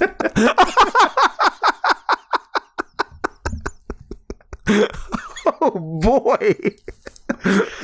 The major issue with it, though, is that the Israelis who do the killing, they don't get aren't killed. The ones that end up getting killed. Yeah, but at least the Iranians getting revenge. Yeah, at least we kill their friends. Yeah, well, at least we kill some. At least we kill Liev Schreiber's friends. Yeah, we kill a few.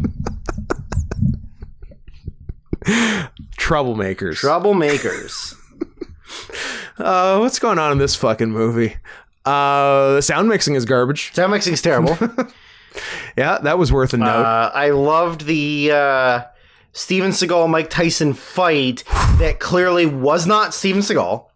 Oh, yeah, you think it was a stunt double? Other than the one Tai Chi move he did, and then immediately cut to behind him. Yeah. Yeah, Seagal is 350 pounds in this movie.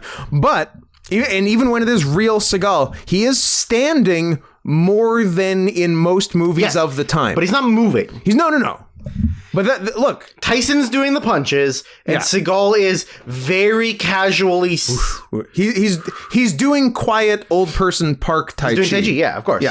He's doing keep your bones and joints moving. Yeah, but he is standing a lot. He's standing way more than Beyond the Law. And way more than, of course, the classic Sniper Special Ops, which I think is earlier than this, where he does not leave his seat. Does not leave his seat. But as stipulated in his contract. Later on, he does do a lot of sitting.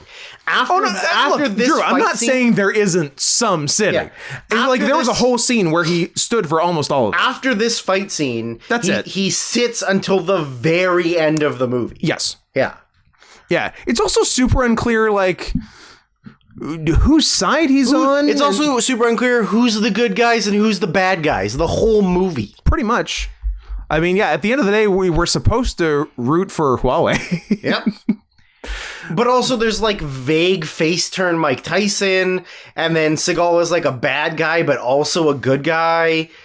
Yeah, I did not understand what Seagal's allegiances were. Me neither. Like, he owned a bar.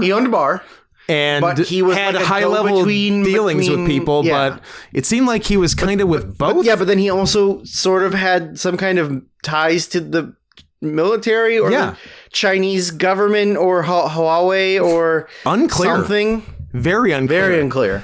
Another thing I wrote was, is English anyone's first language in this movie? No. Because, man, there was some tough line delivery. There was front to back. There was a lot of ADR. You could tell there was a lot of ADR. Mouths were not matching up to what was being said. And even the ADR recorded was not good. Dog shit. Like, the ADR wasn't delivered well. Yeah. So that's just sort of insulting. Okay, so this might just be my background in telecom. Jiu-jitsu? Oh, okay. And jiu-jitsu, of course, Brazilian jiu-jitsu, and Muay Thai, and Krav Maga, of course. Of course. My first love, Krav Maga. So was this movie, because this movie's from 2017. Yeah. So was this movie filmed like 10 years before it came out?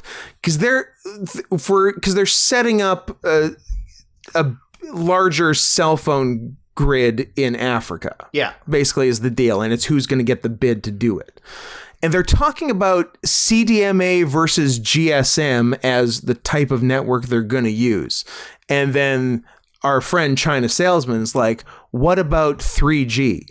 Because CDMA and GSM are pre-3G technologies in 2017. Well, or maybe it's just set earlier than the movie. Because they don't ever state the time. I guess they don't state the year. I don't know why it wouldn't be present day. And like, well, none of the technology is necessarily like modern 2017 specific. It's not really, because I'm like, now they're talking about 3G like it's some crazy future tech in 2017. We're like, we've got to be 6 years into 4G at this point, and 5G just around the corner. Yeah. As far as like what's actually going on. 5G around the corner that causes COVID. Absolutely. You can't spell COVID without 5G. Correct. Yeah. That's how they get you.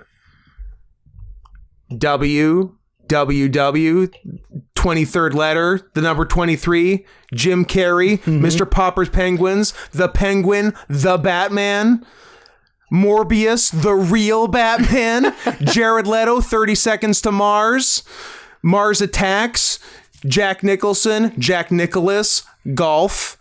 Help me out here. I'm having an episode. No, I think you missed the easy one of number 23, Jim Carrey. Yeah. Jenny McCarthy. Don't vaccinate your kids.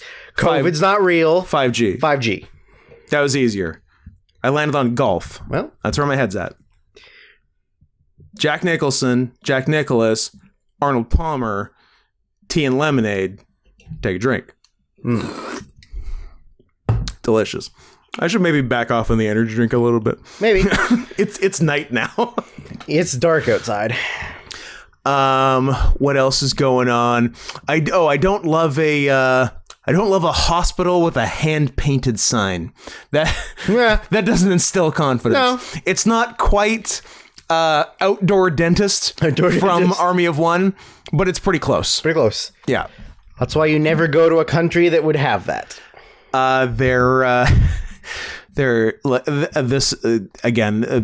First we go telecom background, now we go biology background. There sure are a lot of Bactrian two-humped camels for Africa. Oh, yeah, you don't say. Because it's almost those guys normally hang out in Eastern Asia. Well, and the single humpers are the Africans and Middle Eastern. Maybe they imported them. Yeah? Maybe they're fancy import camels.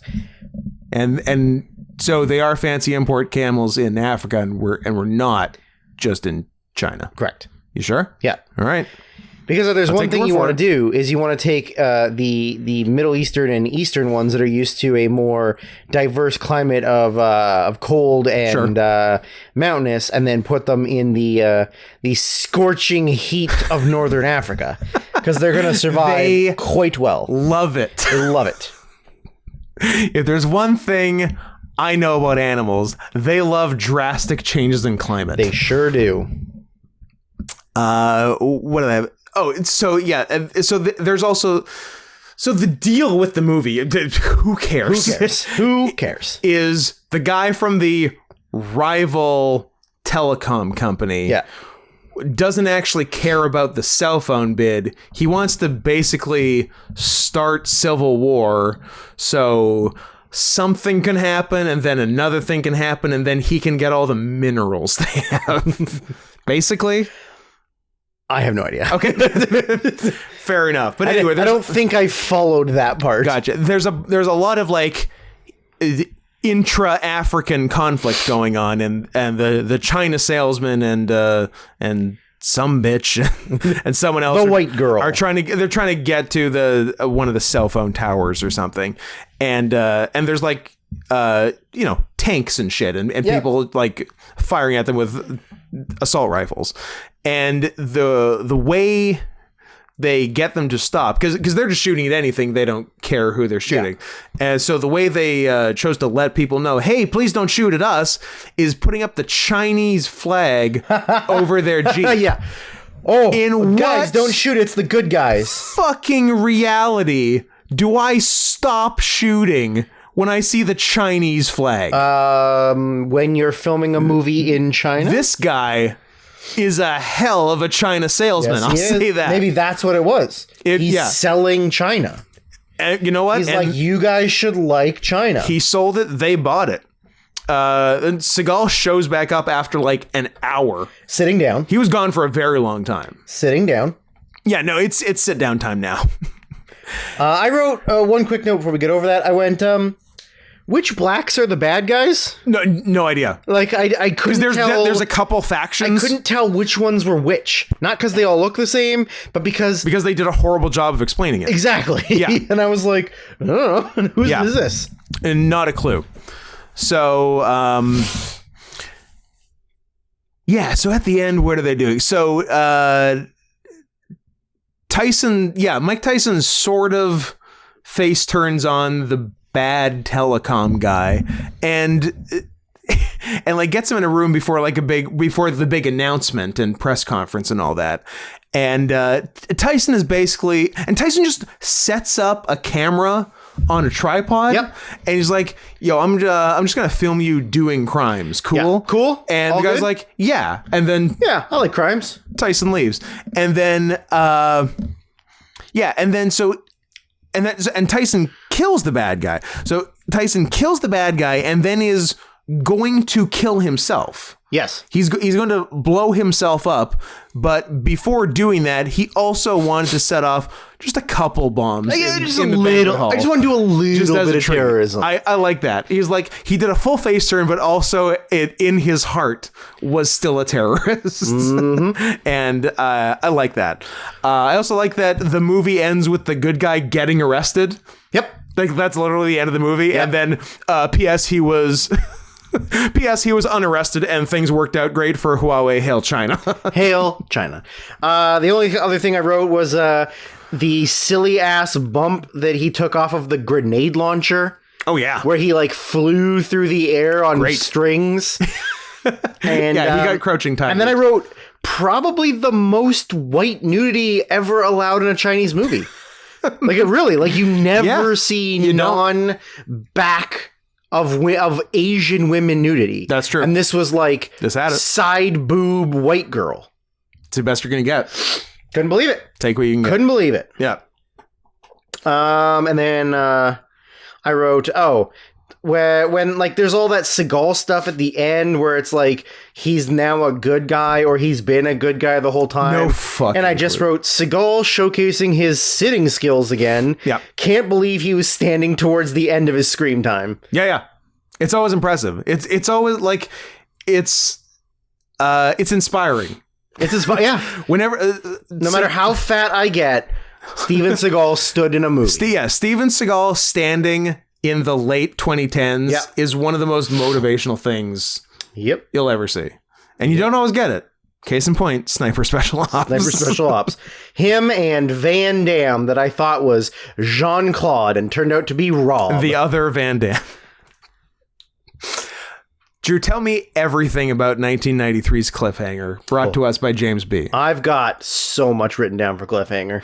I don't have a ton, so I will let you take the lead. Number one, I've always loved this movie. This is one of my favorite action movies of the 90s. I had never seen it before. I wrote, man, Michael Rooker when he's young, like kind of a hunk. A little bit. Kind of a hunk, but I will say I was not ready for Michael Rooker with hair.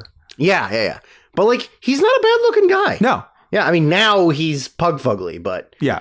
My other note was... My first note, so...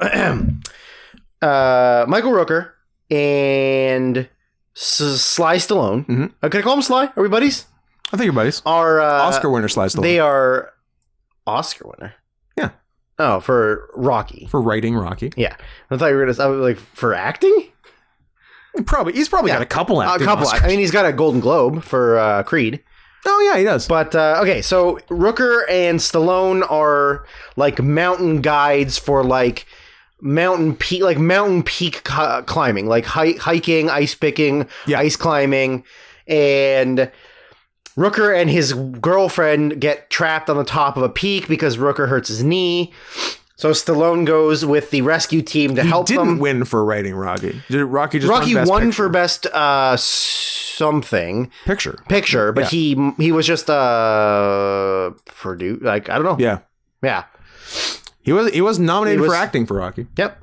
But did not win. Acting and writing and supporting actor for Creed. Yeah. Nominated, didn't win. But it won Best Picture. It was a picture. Anyway. So he has to go help Rooker and his girlfriend get off the mountain. He gets Rooker to the helicopter. Then while she's going across, her harness breaks. And so she's hanging in the middle of this cable between the helicopter and the mountain. Yeah. And Rooker wants to send his harness over to her to switch. And Sly says there's no time. So he's going to go out on the wire to save her. Yeah. Him and Rooker get into a big argument. He goes out to save her. He barely gets a hand on her. And then she falls to her death. And as much as I love Cliffhanger, I only associate this scene with Ace Ventura when nature calls with the raccoon. Even though I've seen Cliffhanger as many times as I've seen Ace Ventura when nature calls. Now that one for me is one of those seeing Spaceballs before Star Wars. Right. You saw Ace Ventura. I saw When Nature Calls when it came out, and I saw Cliffhanger 2 weeks ago. Yeah. So I always associate it with that no matter what. Yeah. Like the raccoon, the breaking of the harness. And So she dies. We go forward a little bit in time. Also, did you notice that one of the opening credits was just Leon? Leon's a guy. Leon's a cool dude. Just fucking Leon. Leon's the stunt coordinator, maybe. No, it was an acting credit. Actor. Yeah, I know. It was maybe he's the. Maybe... I mean, it's a black guy. Let's. Wow. Shut up. Wow. Grow up. There are white Leons. There aren't white one named Leons. And yeah, it's the black guy. Oh, wow. So we fast forward a few years now. What else has Leon done? And Stallone has left the park rangers or whatever they are. Leon's in Cool Runnings. Sick. So he's left. And we now see a group of Treasury agents who are transporting old money. They're transporting old money that is kind of useless. Yeah. If you getting it means nothing, but they're so trying to make sure that it doesn't get stolen because it's a lot of money. Yeah. So they're going to transport it by plane because so no one sticks up the vehicle. Well, because they're vehicles can be stuck up, trains can be derailed, but it's really hard to stop a plane. Derailed? Callback? Derailed. Nice. And they're gonna fly it over the mountains, so it's way harder to stop them. So the guy who's the head of that they're talking to plays a bad guy in a bunch of stuff. Yes. And so I'm always in my head. I'm like, he's a bad guy. Uh-huh. No, he's a good guy. And I couldn't believe he stays a good guy. Uh-huh. So they're going to fly this plane over the mountains to Denver or Colorado, where there's the treasury something where they put all the money. And so the guy who we think is the bad guy pulls his gun and says don't you really because the other agent is acting very suspicious. So he pulls his gun on him and he's obviously could you not see what he's trying to do? He's trying to hijack the plane. Yeah. And then the other two guys pull their guns on him, which is a recurring theme that I wrote down. I mean, the notes written down later, but it's there is a lot of guns to back of heads, grabbing people from behind, rear chokes, and knives to faces in this movie. There's a lot of that. Definitely. So, the guy who we think is the good guy actually turns out to be the bad guy, shoots everybody, then the one pilot shoots the other pilot, and they're going to try and was cool. I'm like, there's a lot of people in on this. A lot of people in on it. So they're going to, they fly a smaller plane in, they connect a cable, they're going to have all the money go from the cable to the other plane, they're all going to get out, and then they're going to explode the plane. Yeah. But the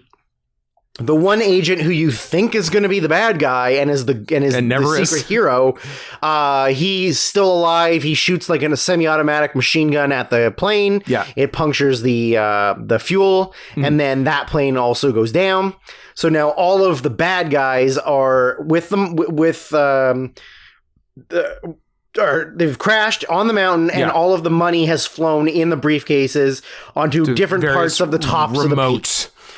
So at this point, then you see Stallone coming back to the mountain. He's been gone, obviously, since it happened. He's coming back for a little bit. After that bitch got Owen-hearted. Owen-hearted. Sorry, I skipped one note that I wrote, which is women. They can't even hold their own body weight when it's less than 100 pounds. So when Stallone's coming back to the city, he runs into two like stoner bro, like snowboarders. Yeah. And not once did that blonde hippie dude look at the road while he was fake driving. No. It was anywhere Stallone, but. And Stallone was like looking at like where the road would be. Stallone was driving for him. And this guy was staring directly at him the whole time while driving.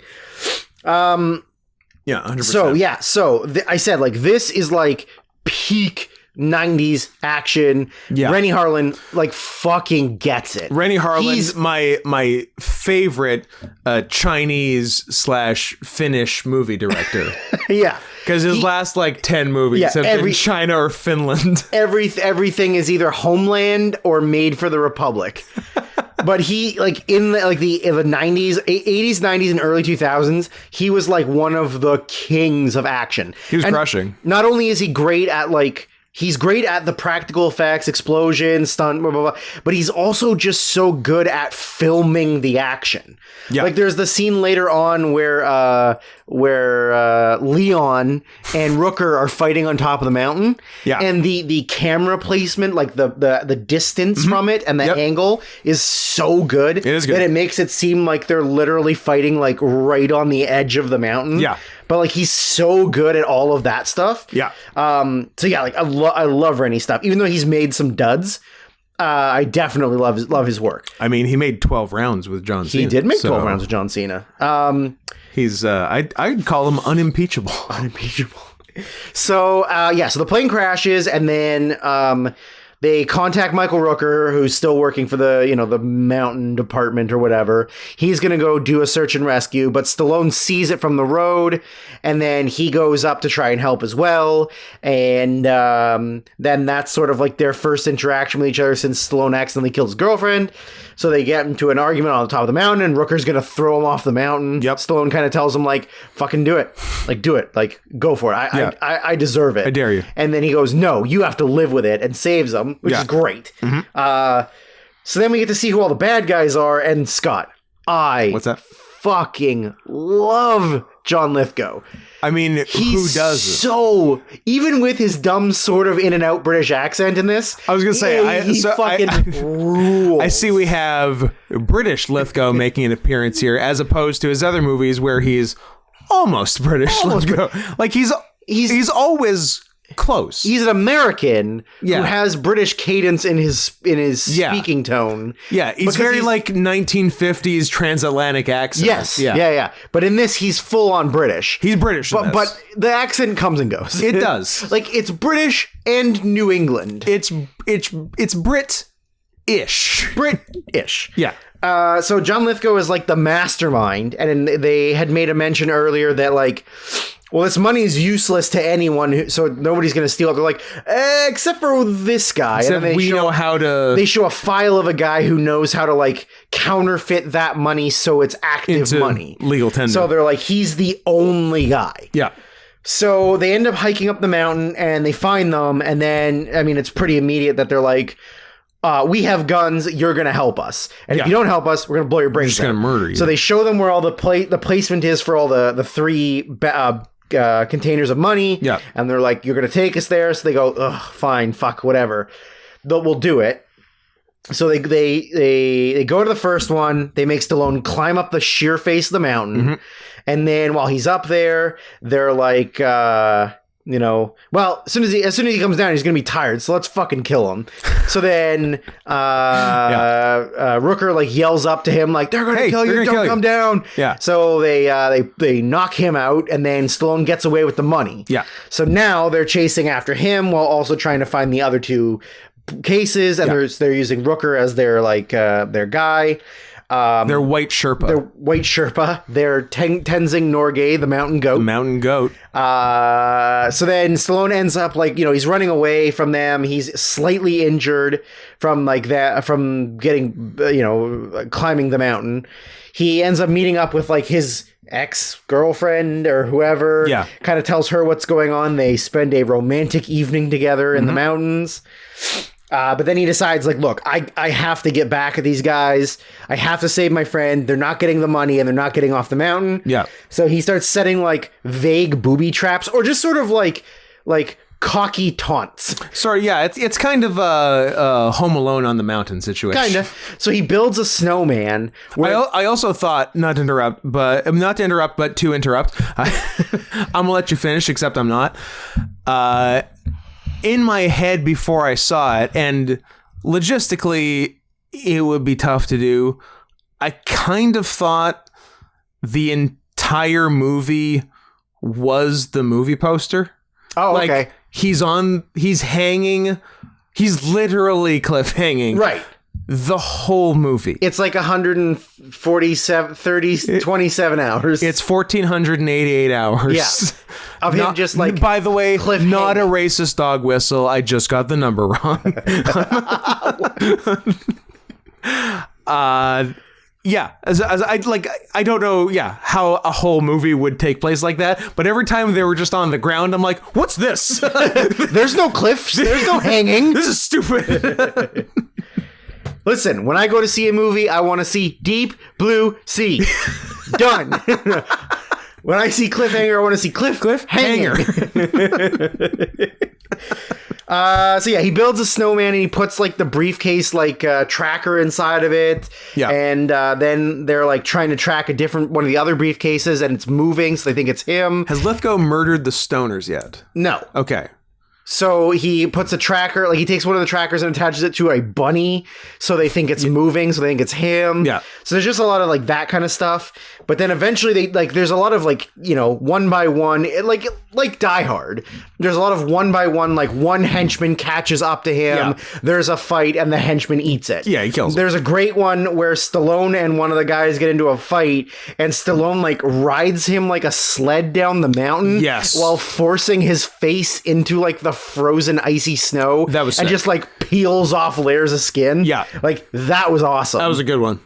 What did I put? Then there's my note of there sure is a lot of grabbing someone from behind. So much. Putting a gun at their head or a knife at their throat or in their mouth. Yep. There's a lot of that in this movie. Mm-hmm. So then we see the two stoner guys who are base jumpers. Yeah. And they're camping out on the mountain. More like based jumpers. Based jumpers. They hear the plane crash originally, but they sort of they're whatever, play it off. It's just a noise. They do some base jumping. Scott, can we agree that base jumping is terrifying? So scary. Why would you ever do the it? The scariest thing I've ever seen. No. I do not need to do that. No. Not gonna do it. So what ends up happening? Not gonna.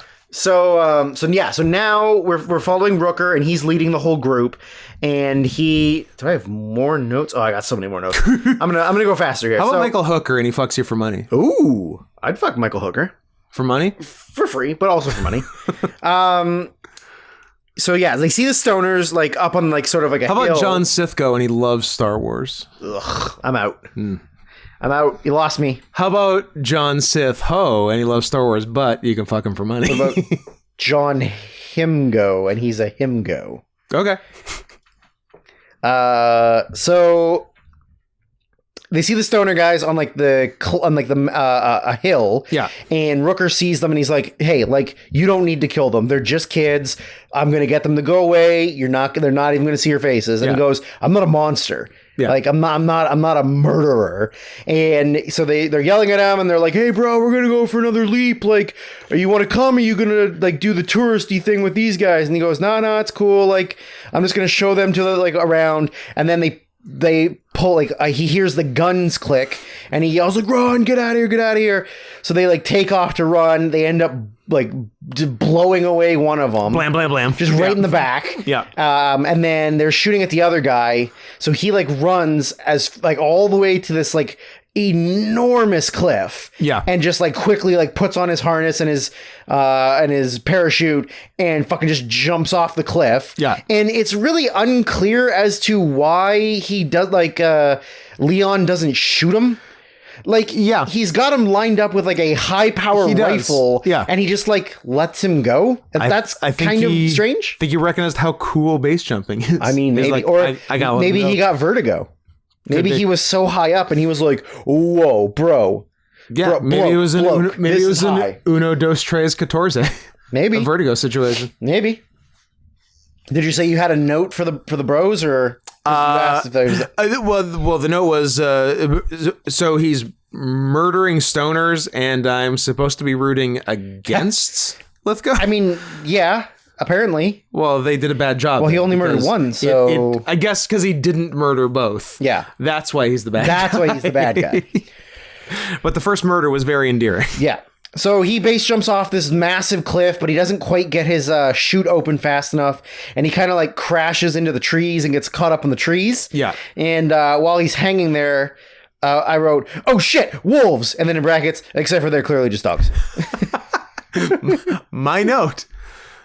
Those wolves look a lot like huskies. those fellas, they really look like huskies. They looked a lot. They looked a lot like huskies. Yeah. Yeah. Oh shit, wolves. Oh, except for they're just dogs.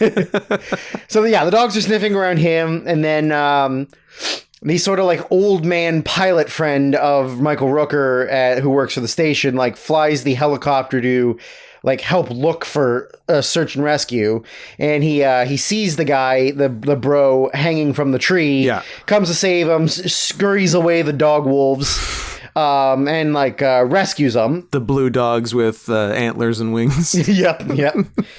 And yeah, so he saves the stoner, and then he goes back up to like, what happens to the stoner? I guess he takes the stoner back. Yeah, he must take the stoner back because he's gone for the rest of the movie, and the helicopter gets used. So, so he flies. Okay, so then now we got Stallone and his girlfriend or not girlfriend, whatever, and they're sort of like trying to get the higher ground to get like a view of the landscape to see where they are. The bad guys are. And they go into a cave system to try and like climb up a cave to get through like a gap to come out on top of a mountain. And so he's going up, and as he gets to the top, Leon, the cool street black guy in the villains. Question, Drew. Yeah. Does he also know karate? He also knows karate. Fuck. He's a black guy who knows karate. The best guy ever. The coolest type of guy. Coolest man ever. You cannot beat black karate guy. You cannot. He's the best guy. So Stallone pops out of Leon the hole. 2024. Leon 2024.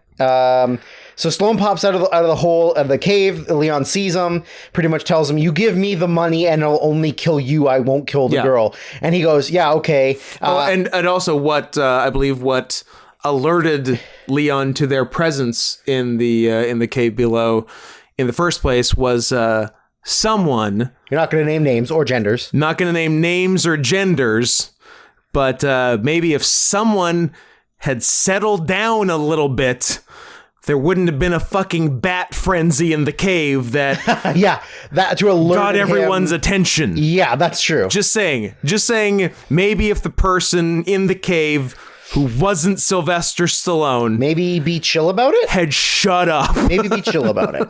Maybe. Just saying. Maybe. So I'm just spitballing here. Stallone takes. I'm just cliffhanging here. You are cliffhanging.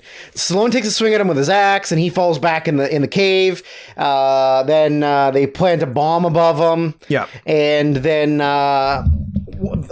Leon goes down to do his black guy karate, and they have a big fight in the cave. Yeah. And he's kicking Stallone's ass, but Stallone gets the upper hand on him. Stallone remembers how he beat Apollo Creed. Yeah. So he grabs him by the dick. And Clever Lang. Yeah. He grabs him by the dick. Yep. Gives him a full-on press slam into a stalactite. Tights up, mites down. stalactite with a C Stalactite. is on the ceiling. Yeah. Stalagmite with a G is on the ground. So stalactite. Yes. He press slams him by the balls into it. up into it, and penetrates him on it. Fucking sick. That rules. Yeah. That rules. My compliments to Mr. Harlan. Me too. I compliment him as well. Hashtag me too.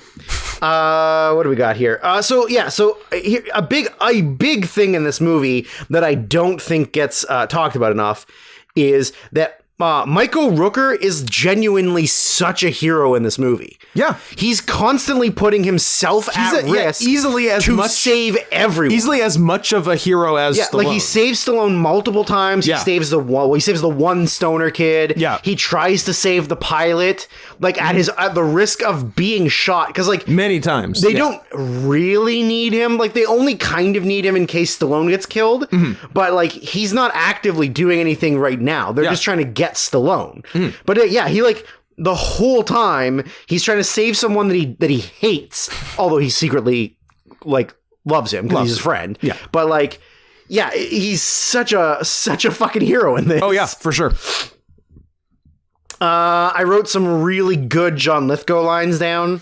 I got one. One was when he's yelling at the is it?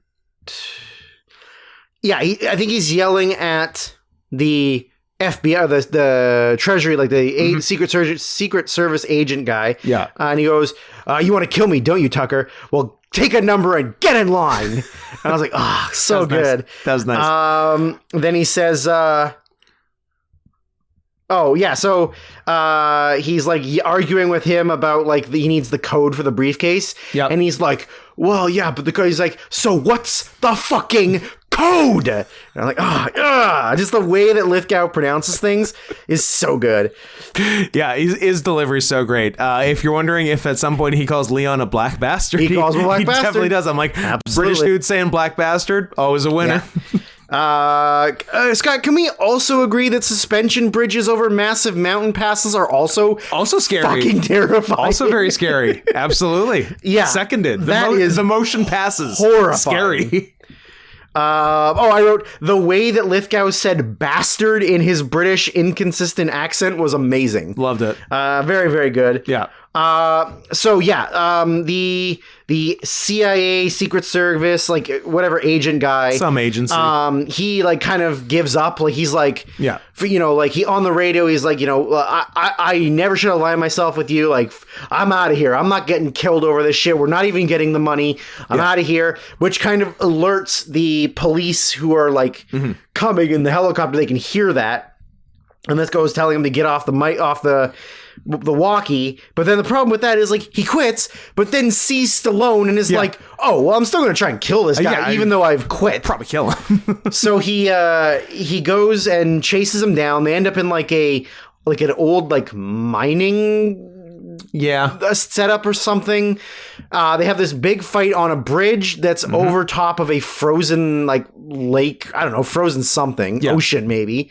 Oh, that's the mountains, but I don't know, whatever. I don't know if it's frozen ocean. frozen lake. Frozen river, maybe, because it does like have flow to it. Yeah, kind of. Yeah. So they fight. Stallone gets slammed through it into the ice. Then when he's like trying to get his head back up, the agent's going to shoot him. Yeah. But Stallone shoots the gun through the ice and kills him. And the bullets through the ice was so funny looking. It was great. But then, so then he can't get out. At that point, like Rooker has managed to get free and ran down to help him. He pulls him out of the ice, and then the Asian guy falls into the ice and floats away under the ice. Yeah, see ya. Which is really good. What do we got? So he the helicopter with the old guy helper. They kill him. That's when Rooker gets away. But then they realize that the woman that Stallone's with, she sees the helicopter and tries to get away. And then they capture her. So now they have her. So they pretty much tell Stallone, like, give me the fucking money. You got your bitch. And I'll give you her back. Yeah. And so he like agrees to it and meets him on the top of the mountain. And then he just like lets her go before he gets the money. He was bad at this job. Like, what? Yeah. I literally wrote, Really couldn't believe that he would just give her the money, to let her go before he gave her the money, that's very uncharacteristic for an 80s or 90s action movie. Very much. It's always get the thing, well, I'm not giving And you then don't it give it back. back and screw him. Yeah, like that's always what it is. So like, Yeah. I hope that was intentional and not just bad. And not just poorly thought out. I was hoping it would be the other way, and they get there and Stallone is like, psych, I don't even like girls, and then shoots an RPG at the helicopter with her in it. And then kisses Michael Rooker. Yeah, kisses Michael Rooker. Now that's a movie. But no such luck. Yeah. So then as they're he throws the bag of money up into the propeller of the helicopter. Money explodes everywhere. Now Lithgow's losing his goddamn mind. Second money exploding of the day. Yeah. How about that? So Stallone goes and grabs like he gets the hook from the helicopter, and he runs all the way towards the edge, and he hooks it on the top of this like ice ladder. Yeah. And then he climbs down the ice ladder. So when the helicopter tries to take off, because Lithgow's flying the helicopter, and he like tilts the blades down as if he's gonna like choppy him. Yeah. So Stallone runs, whatever. Lithgow overshoots him and goes away, and it pulls the bridge off the ice cliff. Yeah. And then the helicopter kind of swings down and slams down. Stallone falls all the way down onto it, and then Lithgow gets out, and they have sort of like their final showdown on the belly of the upside down helicopter, which gives us one more amazing John Lithgow line, Of course. where he puts him in like a rear naked choke, and Lithgow just yells, "It's just you and me now, you piece of shit." That's so good. So so Stallone ends up like, they do some cool jits moves on the roof, on the belly of the helicopter. He ends up slamming Lithgow like back inside of it, and then cuts the ladder. Yeah. Helicopter falls and explodes. Yep. And then he like ice climbs his way back up. I mean, he's good at climbing. Yeah. The one thing I glossed over that I didn't make a note for was so at one point they decide that they don't need Rooker anymore. He has like a showdown with like the Australian guy, or maybe he's also British. He might have been Aussie. And then he's like, I used to be a striker in football. And he's like, until I something. Yeah. So he like beats the shit out of Rooker. Until I took an arrow to the knee. Until the arrow to the knee. So he like beats the shit out of Rooker on the mountain cliff, where he like stomps his knee. He's doing like a bunch of soccer punts to the face. What am I going to do about my legs? Rooker like gets pushed over the edge of the mountain. Yeah. And it's filmed really, really well. Like I said before, is like it's just far enough back that you can tell it's the edge of the cliff. Yeah.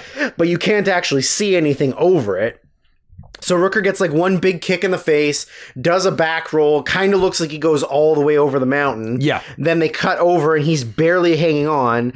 So the guy steps on his hand and he's going to like knock him off, but he manages to like grab the guy's like big ass rifle, swing it around and fucking blow him away. Shoot it up, And he falls off the mountain. Yeah. And like that was really cool. I thought that was shot really well. It was. Yeah. And then the rest of the money like goes back to the treasury. To whatever. Yeah. That first one got burned. So we I mean, did it. As far as like 90s action movies, it's a good one. It's the tits. It's the tits. You cannot go wrong with Lithgow. Absolute king, especially pretending to be British.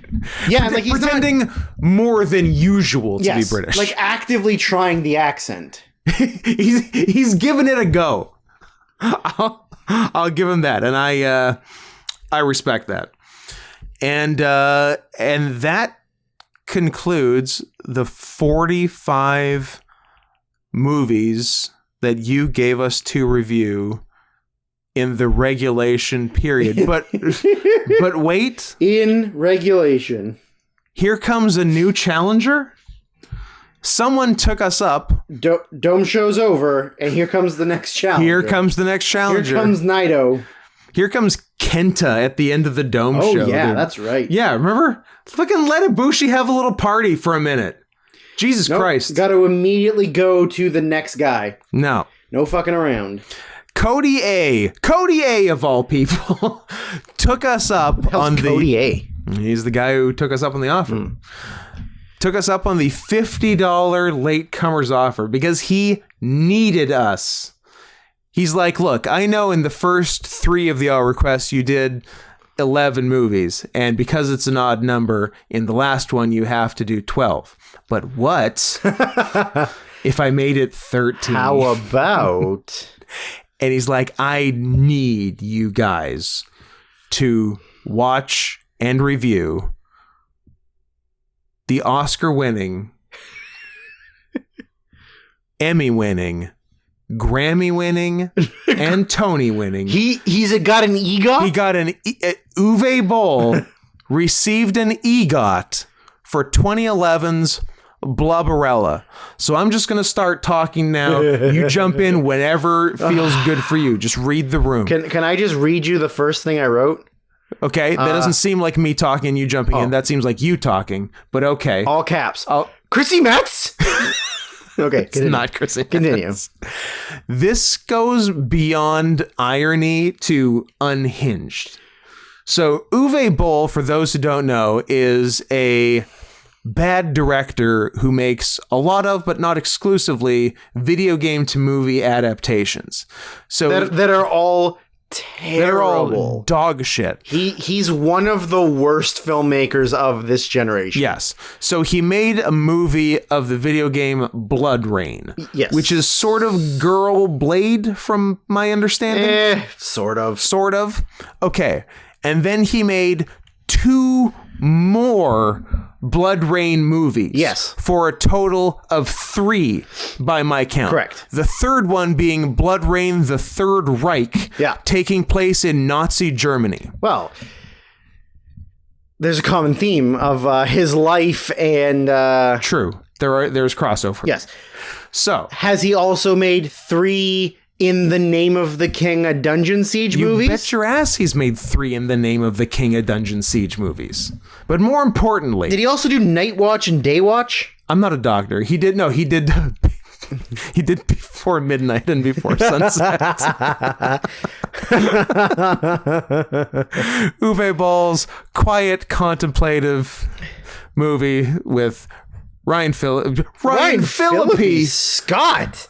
What happened? It's late. I guess I think Ethan Hawke is Ryan Phillippe. I've had Phillippe on the brain for a few days. Don't know why. Ethan Hawke and Julie Delpy quietly wandering around beautiful European landscapes and waxing philosophical by Uwe Boll. But no, he made Blood Rain, the Third Reich. And then the next year, the very next year, he made Blood Rain, the Third Reich in 2010. Yeah, haven't seen it. Me neither. I think I've maybe saw the first one. Drew, I got great news. You don't need to see it because the very next year, he says to himself, what if I make a scene for scene remake of Blood Rain, the Third Reich, but with a big fat girl? That's insane. That's what a mentally ill man does. That is bonkers. I'm like, no, like I'll put up with a lot of stuff. This is nuts, Uwe.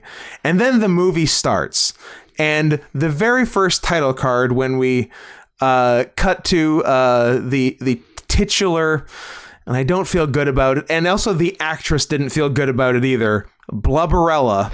Yeah, but she co-wrote it. I know, but she wanted the name changed and did not get her way. Well, that's a shame. The titular Blubberella snorting herself awake.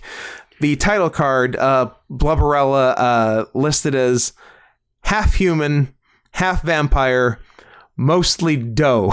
Well, and then not wrong. It's Chrissy Metz. Second, it's not Chrissy Metz. Close enough. Second title card alerts us that we're in 1940 Germany in a Jewy part of town. Yep. And I'm like, okay, I take it all back, Uwe. This guy rocks. This might be pretty good. What if I told you he made a Dungeon Siege, In the Name of the King, a Dungeon Siege Tale, 2007, Jason Statham. Saw it in theaters, maybe opening weekend, but not on purpose. Then he made In the Name of the King, Two Worlds. Oh. starring Dolph Lundgren. Oh, we didn't get Statham back? And then he did In the Name of the King 3, no title. No time. With Dominic Purcell. Ooh. As the lead. Of Prison Break fame? He's Lincoln from Prison Break? Sure. And one of my mom's favorite shows of all time that barely lasted one season, John Doe. Oh, not what I was thinking. My mom loved that show. Purcell got another show that I maybe watched the first one of, and I was like, nah, I can't. What did you do, Dominic Purcell? He's handsome. DC's Legends of Tomorrow? He wasn't that. I mean, that wasn't it, but damn, he's done 97 episodes of DC's Legends of Tomorrow. Told you. Good on him. Told you. A little bit of Prison Break. Do you know who his brother was in that show? In John Doe? Yeah. No, in DC's Legends of Tomorrow. No.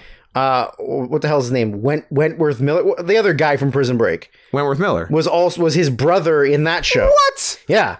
Stop it. One was fire, one was ice, and then Wentworth Miller got killed off in the first season. That's crazy. I know, right? Crazy. What fucking... I guess he was not on another show. John Doe, that's what you're thinking of. I mean, I didn't watch And the worst John part Doe. is at the end of the season, because I watched it too, it was okay. He was like a guy who wakes up in the middle of Times Square, Grand Central Station. Yeah. With no memory of who he is, where he was from, why he was there. Right. But he had all of the knowledge in the world about like everything. Oh. So he like, you could ask him like, what's the square root of this? And he would like immediately know it. Or like, how many 132? chemical compounds are in this? And he would like know immediately. But then it's like, what's your name? I have no idea. Where are you from? Like he had amnesia about who he was. Seems like if he's so smart, he could extrapolate all the other information and figure out who the fuck he is. Maybe. But then the very end was like his best friend in the whole season turned out to be the bad guy. Oh, no. And then we didn't get to find out what happened. Oh, shit. Sucks. It turned out Wentworth Miller was gay. Is he gay? Yeah. Actually? Hella gay. Okay. Drew, he's one of the gayest men in America. Okay. Is it? Okay. I don't know if that's true. All right, but he is gay. No more Dominic Purcell talk. Let's get back to this shit. Fine. Did you know that in high school she was voted most likely to marry a black man? Wrote that too. I wrote all of the fat shaming stuff rules.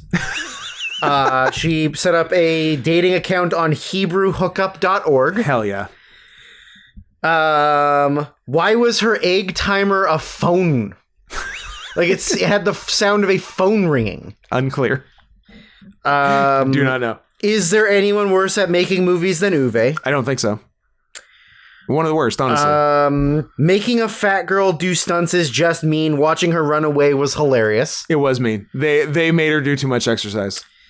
That scene at the end where she's just absolutely gassed. Yep. That wasn't nice.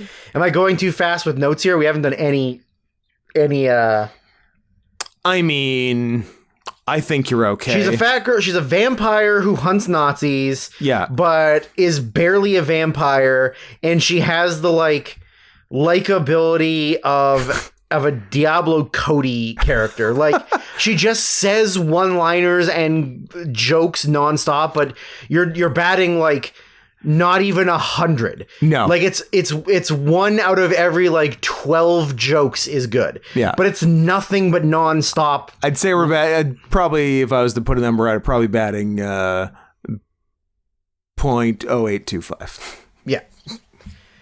Terrible. Yeah. But yeah, it's just nonstop jokes. She she's completely unlikable. I think that's probably the point of it.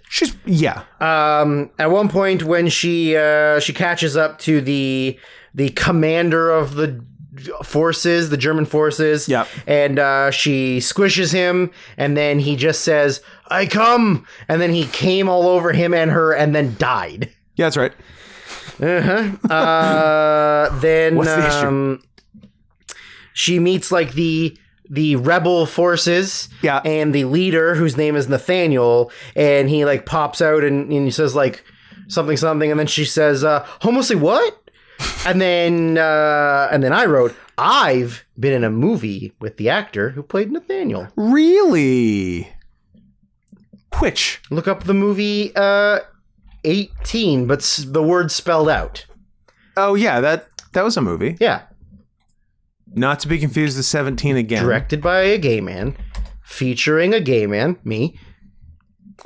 18. Also featuring another gay man of Alan Cumming. 2005? Sure. Does that sound right? Does it look like... Is Brendan Fletcher one of the main actors? Yes. He is. As is Vancouver's Paul Anthony. That's the one. Of Paul Anthony's Talent Time. That's the one. Vancouver local show. I was a featured extra in that, as was Kelly Summers. Are you on the IMDb? No, but we're both in it for like, I don't know, 2 seconds. There's like there's a pan of a crowd, and we're sitting like front row, like cheering on. Beauty. And both of us are in it. Well, you got to get on that IMDb. Do you think I was gonna let them not give you a credit? Not give me a credit for the main event? Nope. Are you out of your mind? Nope. I'm in there, baby. But I've been in a movie with Nathaniel. And Alan Cumming and Ian McKellen. McKellen voice. McKellen was not there. Voice. Yeah. He did the voiceover of like older. Okay. There was a lot of gay overtones to it. In the Ian McKellen movie? Yeah. Also we got to see the lead actress's boobs. That's pretty cool. She was like doing cabaret and then like flashed us to get the crowd to like pop. Atta girl. Yeah, so the rebels are him and then another guy who actually I think has done some John stuff Ralphio. too. It's not John Ralphio. John Ralphio. It's yeah. Oh, and also this is most of the same cast as Blood Rain the Third Reich. Like Brendan Fletcher is in Blood Rain, and as is Clint Howard and others, like a couple actual people. But does Uwe Boll also play Hitler in Blood Rain? I hope so, because that's very funny. Yeah, I'm not sure if he does, but yeah. So Brendan Fletcher as Nathaniel is one of the main rebels, and then the other is Emmy winner William Belly, who whenever a new person shows up on screen for the first time, William Belly seems to exclusively dress as a woman these days. Good for him. He also played oh man, Ticked Off Trannies with Knives. He was in 2010's Ticked Off Trannies with Knives, playing the character. This is the best drag name I've ever heard, and I've heard over 4 drag names. You've heard Strawberry Alarm Clock. I've heard Strawberry Alarm Clock. I've heard Carmen San Francisco. I've heard my own one, which is the right wing pundit drag character Tucker Balzin. But I have not heard one as good as Emmy winner William Belly's Rachel Slur.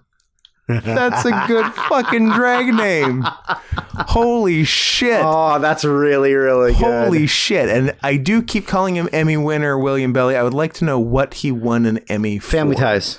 Family Ties, Family you Ties. say.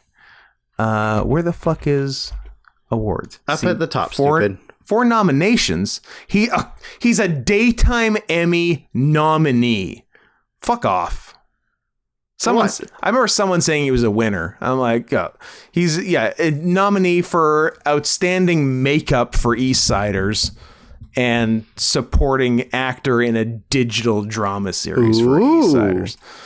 Ooh. I take back every nice thing. How many Emmys do you have, Scott? The same number as William Belly, 0. Well, there you go. So you're just as good as him. I'm just as good as him, but I don't have as good a drag name. And you're not going to with that kind of attitude. Anyway, so his title card when his name first comes up in the movie, I respond to in all caps, quoting it with a question mark at the end, because his title description is "However you say fag in German." I'm like, Uwe's Jesus Christ. Uwe's a cool guy. Jesus Christ.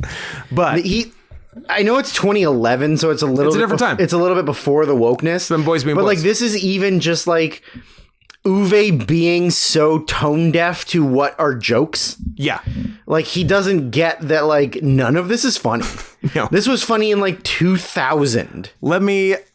I will tell you two things that were funny back to back. One specific, one in concept. The concept of being on J-Date in the 1940s and all your dates keep getting gassed is legitimately funny. That's funny. And secondly, when she's trying to get William Belly's attention, she's like, or just like sort of talking to him from across the room. And she's like, "Are you gay?" And he's like, "No." And she goes, "Hey, fag, yeah?" Yeah. Damn it. Yeah. Oh, yeah. And then she goes, "See?" See? Yeah, that was good. One note that I wrote when they're still like, you know, like when they first meet each other and they're like at the train station, like, and they open the train and it's full of Jews. Yeah. And then they like close it because they're not sure how to deal with them yet. Yeah. And then she goes like, I don't remember, like he says something about like you've been here before, and she goes, "Yeah, all these trains going east running away from me." And then inside the train, you hear one of the Jews like say like, "Open up, let us out." And then she yells, "Stop whining!" And he goes, "What do you expect us to do?" Like, it's so playfully anti-Semitic. Very much so. Then she has a precious dream. She has a precious dream where there is I wrote drag blackface. It's William Belly. Yep, it's amazing. Playing William Belly as Monique. Rachel Slur as Monique. It's amazing. It's amazing. It's Inception. There's also Nazi Dr. Clint Howard. There is Nazi Dr. Clint Howard. The premise of the movie is they're trying to infuse Hitler with vampire blood so Hitler can live forever. Yeah. But they especially want her daywalker, or they actually do call her a fat walker at one point. They call her fat walker. They want her fat walker blood so he can have vampire immortality, but can also go out in the sun and doesn't get melted by the holy water. Yeah. Yeah. The perfect Hitler. As if such a thing was even necessary. As if we needed a more perfect Hitler. Oh, God. At one point, Hitler appears, played by Uwe Boll, and this was the point where I was done with the movie. Because when he shows up, her exact words are, "What's up? A to the D to the O to the L to the F." Mm-hmm. And I was like, "Yep, fuck this movie." That might be about it. Fast forward. I was done. I was done with this movie. Uwe was also very comfortable slipping into Hitler. You don't say. Yeah. I know this might come as a shock. A man in his 50s playing Hitler. A German man. A very German man in his 50s playing Hitler. Yeah, he seemed pretty good with it. They got another legitimate laugh out of me, and I think you know what, they got two in a row out of me. The one was when they killed not the commandant but like the lieutenant. Yeah. As how did they kill him? Did they just shoot him, or how did his death go? Anyway, it's unimportant how his death went, but as he was dying, he just says "Rosebud," which actually made me laugh. Yeah. And then, it was. Oh, yeah. Then at a point she gets captured and they're gonna extract her blood, and I think this was the scene, and he's trying to string her up upside down, and it's not working because Chrissy Metz, his little Clint Howard can't lift Chrissy Metz, and then he like I think he just like gets down in their face and like yells at her, and then I think like she like grabs his face and squishes his face and goes, "Why so serious?" Yeah. I was like, this is so stupid, but I kind of love it. Yeah, it's dumb. But I think that was the last laugh, and that I was just sort of mad at it for the remainder, for the rest of the movie. So the commander under Hitler, he gets vamped up first, and then he gets bitten or whatever, and is just vampire Nazi. But then he drinks her blood. He gets her fat walker blood, and the blood. Drew, get this: the blood made him fat. Are you over it? I told you I stopped watching when she did you stopped watching. A to the D to the O to the L to the F. That was it. And I went, fast forward, I'm done. I wrote one other note, but it wasn't anything I watched. I was so angry after that I could not watch it. I could not watch the last 20 minutes of this movie. That's totally fair. Yeah. So there's a showdown with the commander commandant with not Hitler. Where she does give him she gives him the warrior's death, which yay, I think you would approve of, and then we go on to fight Hitler, I guess, but we don't see it because the movie ended. The movie ends with killing the number 2. And I guess Uwe couldn't let himself / Hitler be killed. Yeah, his hero. He didn't want a sad ending. Yeah. So they just ended the movie there, and then they did a sneak preview for a very Blubberella Christmas, and that was it. It's it has its flaws, but at the end of the day, Uwe Boll is my favorite director and my favorite restaurateur. He hates Vancouver. The only other note I wrote is at one point she gets handed a massive gun, or she gets offered a gun, and the other girl says, "Do you want the big black one?" And she goes, "I always go big and black." Yeah. And then I wrote, "Oh, surprise, surprise! A fat girl in love with a gay man. Does that hit too close to home, Scott?" Well, as a fat girl who is in love with a gay man that I'm looking at right now, yes, it does hit close to home. I like that you turned it around on me. The old switcheroo. We got him. We got him. R.I.P. to Uwe Boll's 5-star restaurant in Vancouver, Bauhaus. In Gastown, in the worst part of the city. Part of the, hey, he's doing his part to gentrify. Where he kept getting windows smashed. Yeah. He and his wife kept getting spat on by homeless people and shit thrown at them. Yeah. And then when they closed down, he literally said Vancouver is one of the shittiest cities I've ever been in my life. But yeah, because you picked the worst part. But also that's the hip part in theory. Yeah. So you want to be in that part of the city, but also it's a tricky. We have a severe homeless and mental health and crackhead addicted population. It's a tricky area that are stabbing people with syringes on the reg. Yeah.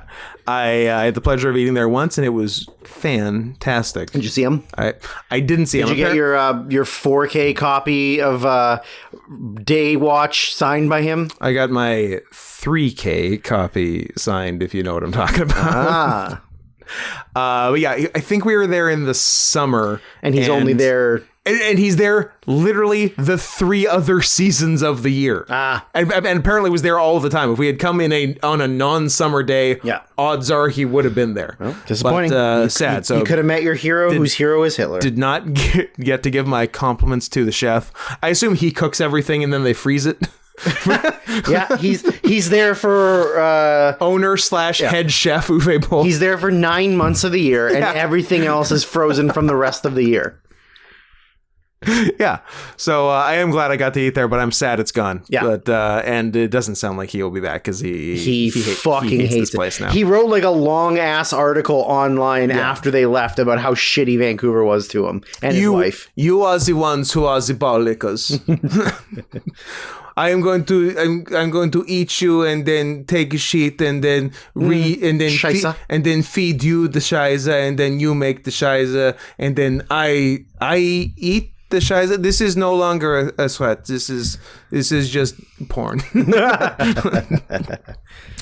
But yeah, so that was our emergency entry, Blubberella, and shame on all of you except Cody A for not taking us up on the chance of a lifetime offer to pay more to get a movie and to get me to watch The Great White Hype. You can never see it again. Which I will never watch again as long as I live. I will not eat another morsel of food until Margaret Thatcher is dead and buried. Which is a Norm Macdonald line from his show. And then Adam Egret. Adam Faggot, says she's long dead, and then Norm pulls out a bucket of fried chicken from nowhere and starts housing it. Scott, I got good news. What's that? We're free. Are we done? We're free. Can I watch something that I want to? We're free. Oh my god!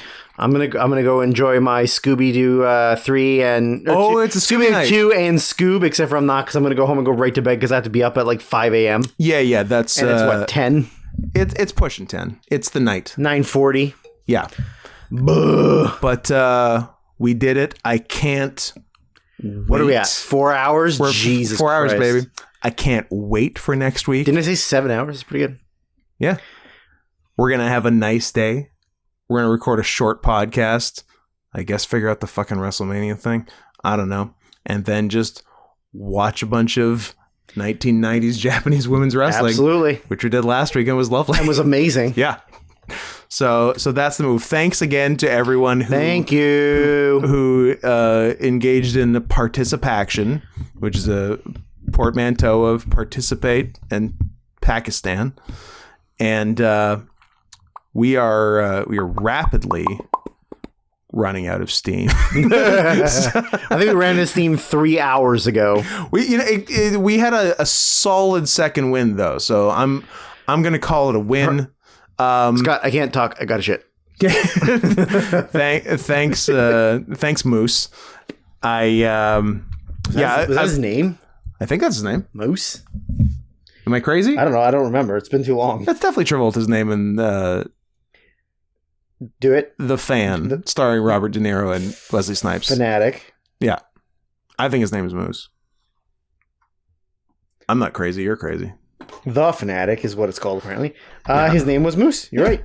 Yeah, I'm not. And Hunter Dunbar was Devin Sawa. Hunter Dunbar is a pretty sick name. That's like an NXT 2.0 name. Yes, it is. Hunter Dunbar, managed by Fallon Henley and Tatum Paxley. And what's Fred Durst's next project? Kayla Inlay. Yeah. Such good names. What's Fred's next project? What's he directing next? What if I told you The Fanatic 2? No, he's not. You can't. You already did Stan. What are you going to do after Stan? It's true. Maybe he'll do a different music video. Oh, maybe he'll do a movie based on Paula Abdul's Opposites Attract, where she fucks a cat. Huh. Is that on the table? Maybe. I'd leave Turn it off. We're done. Durst's capable hands. Hey, everyone's still listening. So by all means, follow us on Twitter. At Not Scott Henson. That's Sarian Softbuzz. And Sarian Softbuzz. If we get one new follow from that plug, I will eat Drew's butt. Scooby style.